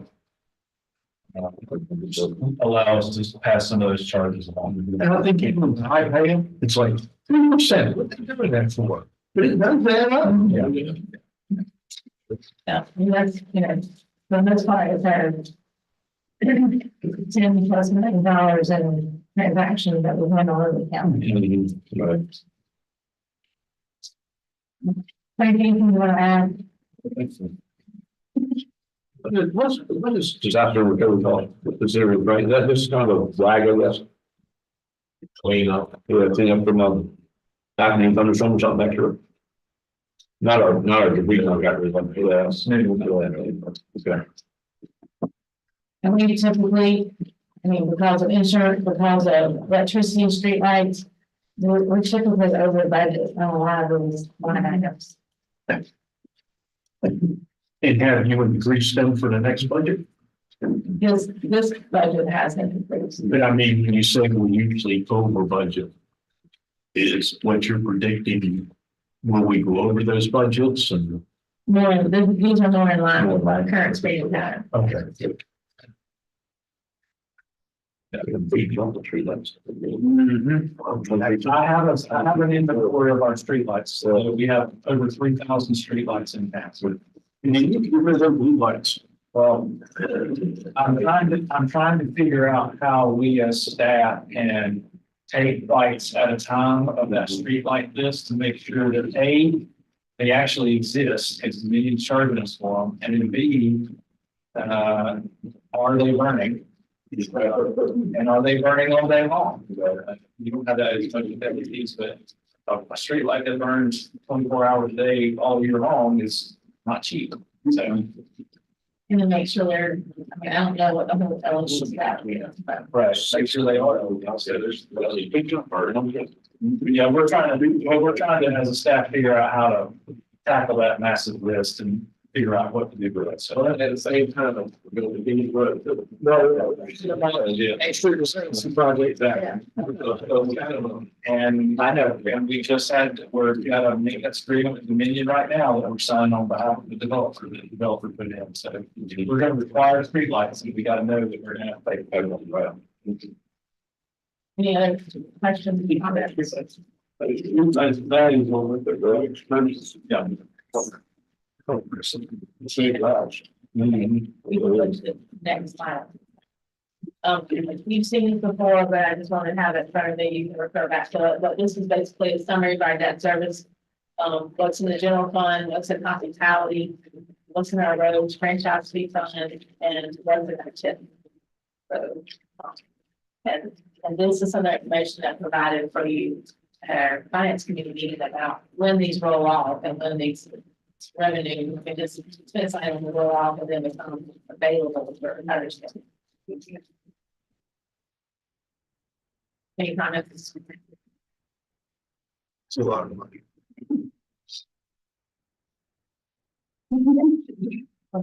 We've done hospitality. This is just a summary of the hospitality that we referred to. It has a revenue on there and the local accommodations. Again, we don't have any expenditures budgeted out of the local accommodations tax. This was one of the sources that I did mention might be available at certain legal requirements that we could fund some of the debts on the 26th. Again, there's right now I'm projecting $400,000 surplus. We've got capital request totaling 742. We do have fund balance in the hospitality of what money that we still have. That's real currently. And 2.6 in the total accommodation. So we do have some funding. Is there projects that we need? Are those on the timeline that we use?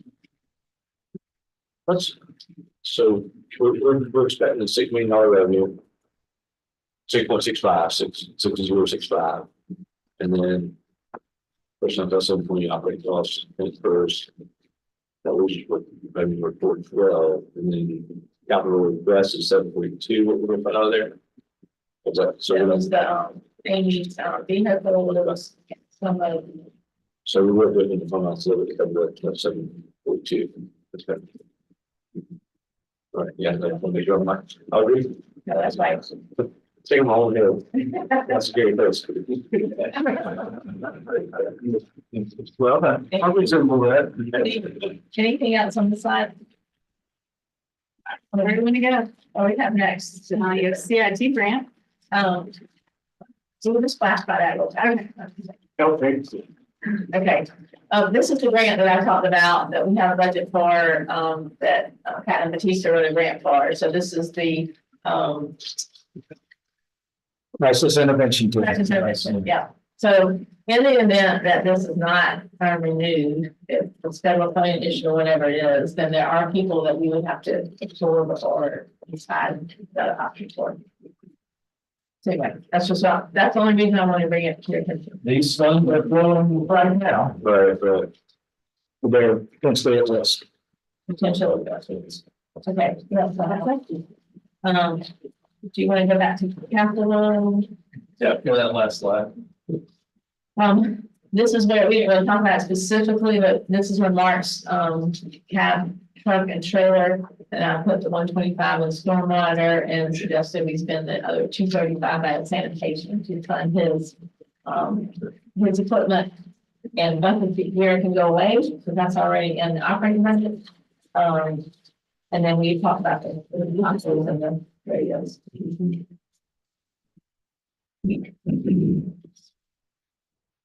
So. $4.5 million, which includes the capital request and the additional personnel, is the number that we got to try and figure out how to close through some combination of cutting from what is being proposed and revenues, or either or, both, some or not at all. We have the back of the napkin on the front of the page, suggestions for how we could get there. But suffice it to say, we are looking for hundreds of thousands of dollars. Not hundreds of dollars, not thousands of dollars.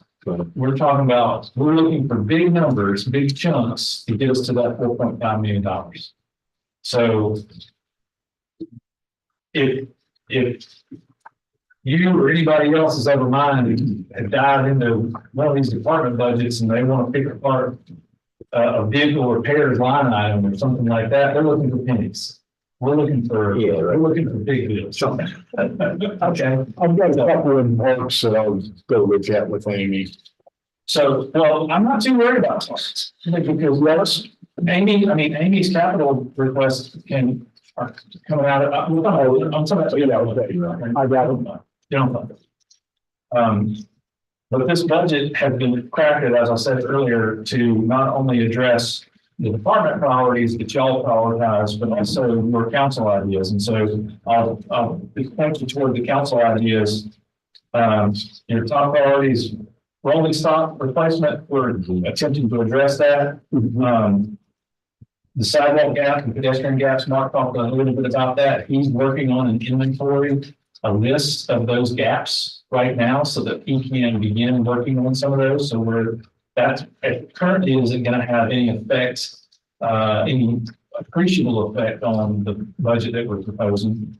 Traffic circles, I'll argue that we're addressing that with Cedar Street, but that's a bigger, we're not addressing that directly in this budget. Optimizing your traffic signals, that's an expense that we're going to look at. Salary increases, we're addressing that with the 3% COLA coverage center. We're talking about that in the capital budget. So of the 6 top priorities there, 6 or 7 top priorities, we're directly addressing most of those with this budget proposal. So I just wanted to demonstrate that to you that we are, there was a reason y'all went through this exercise, and this is what's guiding the documents that you have in front of you today. So we are going to continue to work to try and close that gap. But if you have suggestions between now and the next budget workshop, which I'd like to try and schedule for next month, so that we can stay on schedule towards getting the budget passed at the June council meeting.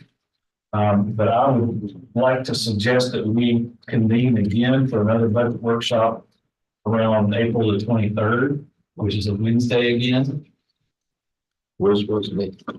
Wednesday, April 23rd.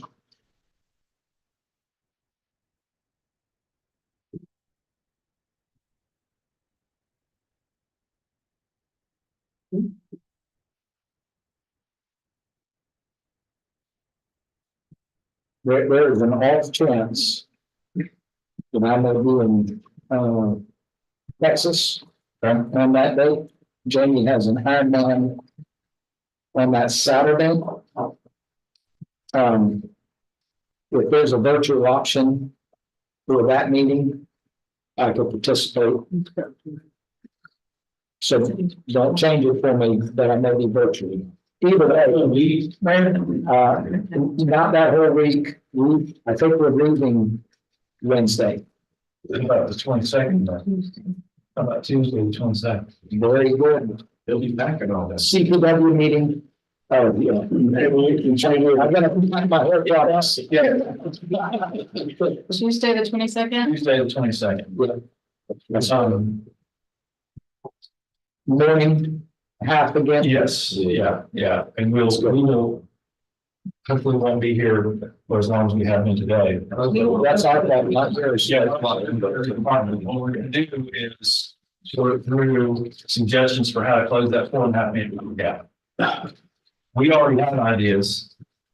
What I would challenge all of y'all to do is think about it yourselves individually and make suggestions if you have any. Now that you have the numbers, you have all the information you need to brainstorm and think about ideas for closing that gap. Yeah. Third. I will ask you not to contemplate adding anything. That's not already in there. Unless you have a way to pay for it. That goes hand in hand, right? Right. I just wanted to say thank you, Rhonda, Scott. So this is the most in-depth review and preparation that we have had, in my opinion, for the budget. And I know it takes a lot of effort, but it really helps me better understand what comes behind some of these line items. So thank you for saying that, Mayor. Your department heads followed into this process. They did not stop one bit, but Rhonda and Dan Cabral in the finance office, they're the two that are responsible for doing all of this work. They are to be commended, and they are being working hand in hand with all the department heads. It's a huge credit to them for what we see in front of you today. So please continue to praise the work that you're doing. This house. Thank you. I think It was definitely a was that, I want to say that. And I have two directors say they love this process. And I think it's a great decision of yours, Scott, because you put the onus of it on us.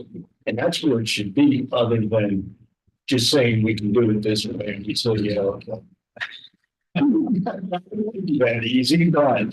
Well, I appreciate you saying that, but this is y'all, this is your budget. Yes. It's not our budget, it's your budget. So you need to have as much information to make decisions as you can. So Yeah. When I sit and look at this, or think about possible cuts, I think about all the people that say we need to run this like a business. And unlike how we do in a business, we're being asked to cut things that are necessary to our citizens. And I also don't believe a 3% raise to our employees is reasonable. I know we may not be able to change that this time, but well, I tell you what, real quick, if you'll indulge me, I'm gonna go through this. Go through this back of the napkin calculation real quick. Yeah. Add anything. Yeah, I'll move this side here.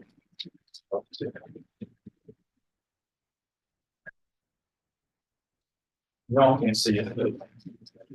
Well, here, I'll tell you. Yes. Can you look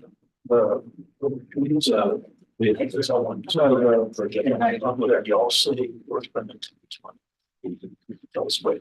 All right. So what happening is what we're is our filter. Just, I'm not saying this is what I'm suggesting. I'm just telling you these are possibilities. The only funded half of police cars, take them 1.3 off. it's 14 police cars. Okay? I'm not even making no. You can pay for the other half of the 14 police cars out of fund balance. Okay? You could, for the new positions, defer bringing those on until January of next year. Okay? So that gets you $500,000. We got 1.3. I'm sorry? We got 1.3. Yes, right. It should be. That's it. You're saying we're gonna postpone that until Till January of next year. Okay? that's all the positions. That's all the positions. And then that loss calculation, that local option sales tax calculation, It's 1.2. Yeah. we're going to be conservative and call it 1. What's there now? Now you're down to 0.48. Now, this is the kind of math we got to do. 1%. And I appreciate Mr. Jackson, you saying that 3% COLA is not enough. I agree. But if you think you put something in here, you gotta figure out where to find it. I understand that. And I mean, we haven't talked about property tax rate, okay? I'm not suggesting that we have a property tax increase, but what I am suggesting is these are the kinds of things that we are all considering. And this isn't thousands of dollars, right? This isn't hundreds of dollars. This is hundreds of thousands and millions of dollars that we're talking about here. So when we talk about trying to fix this number, we gotta think of What was that, what was the overall revenue, what was our balance budget look like? 50 what? 51. 51 million was the number. Yeah, 51 million is the projected revenue. That's what we're working. I guess the personnel, I'd like to see what that is if we still hire our police officers now. in 310 plus 35%. addition is, the additional personnel total is $1.3 million. Well, we took somebody down. So with Fringe is 922. I'm sorry, 9.2. 922, and I believe the police officer number was 310,000. You had 30% of that, So that's another 400,000. so that takes it down to not worthwhile. Yeah. That's one of the biggest, that's. Yeah, that's the personnel for that. Yeah. In the police force system. That's a primary job. That's where we are. What is total costs? What's the 3% costs? You know? Roughly. I'm gonna figure that out. Okay. I mean, we had it departmentally, but. Right. I didn't have it at one point on those other slides, but This is not me saying we need to touch that, and because I think we do it well, but it's, yeah. I just wonder what does a percentage look like for us financially? I'll get that and send that back. Okay. One of those previous slides when I kind of was depicting what our personality looked like, and what Fringe cost was of last meeting. I can use that. And as we, Percentage looks like based on that. Sorry. as we go through this next month and through the next 3 months with this budget process, we have still failed to capture the future maintenance costs, the future needs from a public safety standpoint, the future needs of the fire station standpoint, the fire station 7, the future capital needs from a vehicle stand. I mean, yes, you're talking millions of dollars here in one budget year. But we're talking over $100 million over the next 5 and 10 years that we're not even contemplating into this. You are running a business. Yep. In business, in private business, if I'm selling a product that I'm losing money on, I do one of two things. I either quit selling that product or I raise the price on that product. Or I do some combination of that or figure out another way to reduce the cost of that product so that it kind of make a profit more efficient. So you don't have that choice. You have to provide police, you have to provide fire, you have to provide streets. All the services that you're providing are not discretionary, just about all. It's our responsibility. So stuff costs money. And you have limited ways in which you can raise revenue to pay for those things, unless you want to cut services. And 85% of our budget is personnel. Got that right? That's correct. 85% of your, so these operating expenses, we're talking about hundreds of dollars, we're talking about thousands of dollars, not millions that you. And I've had the same arguments since we started using our capital fund. And I think we have a council that may be able to tackle the problem. All this is kicking the can down the road. We need those police cars. All of those things we need. And There are no grants that are gonna buy us police cars. There are no grants that are gonna pay for police officers, some firefighters, but then we're on the road. We don't have any grants that are gonna buy street equipment. Pay for streets employees, stormwater. We have to pay for it. It's by the swimming pool, we got 50 minutes. And I think in the past, these decisions have been political decisions. And we're not taking into effect, we're gonna leave that for the next guy. And that's how we got where we are. I mean, well, we are not fixing the future, we're just throwing some money in the past and saying, yeah, we can probably make it down the road. Well, and the other part is, one of the solutions, and y'all all heard all of us talk about it, you've said it yourselves, but some growth is good. Commercial growth is good. That helps us pay for these things. Residential growth, depending on what it is, if it's multifamily, if it's apartments, if it's condos, or 6% properties, that's helping to pay for this stuff. Single family residential that is unoccupied, not so much. We don't have that as much, but if people are disparaging of commercial growth and the 6% residential growth, they are missing the boat and missing the point of what pays for the things that we need. So just some soapbox in there. So I'm gonna get my soapbox. I think we need to look at a sales tax for capital projects. If we can get the county, Dorchester County, it would change town of Somerville dramatically. Instead of us trying to fund these capital projects out of our general fund, it would loosen up our general fund and we would have any of these issues with all these capital projects. We have been the problem. And that was a political issue, but I would say let the voters decide. That's all you're doing. Yeah, we That goes on to my next statement for killers. All I hear is we're wasting money. Get the spenders out. I would probably like to say for all you out there watching, that we're spending too much money and wasting it. All you have to do is call one of us. I know this counselor.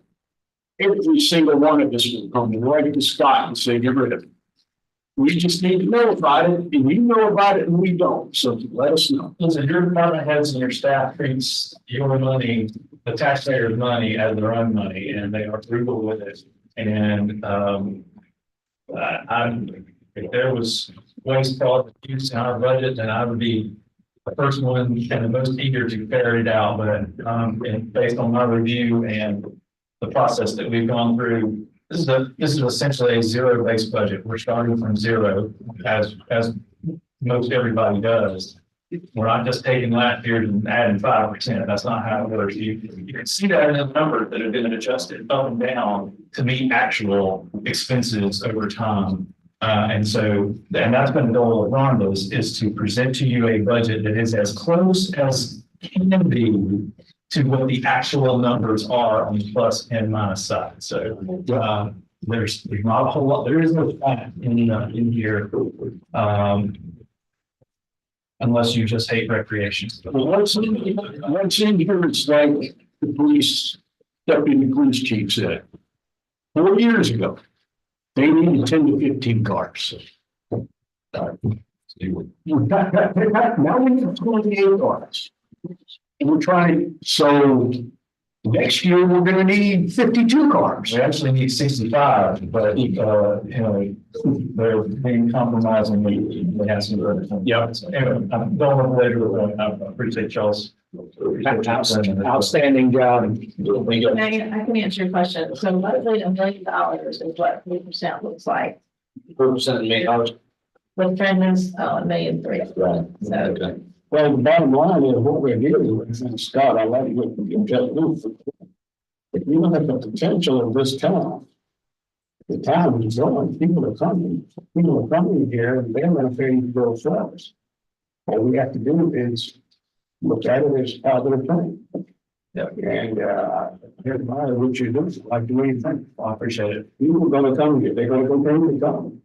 The impact fee study that we're going to do is going to speak to what Chief Melcher talked about in terms of having to build Station 7. That will be the vehicle there. The construction hopefully would not have a pushing effect on the general fund, but it'll increase our costs. So Yeah, it was good for them to give us the land, so we have that. Yeah, oh, yeah, for sure. I just freaking public reference, I'm not starting from scratch. Yeah. Okay. Well, fear is the biggest enemy of all. I'll move to. Motion and a second to adjourn, all those in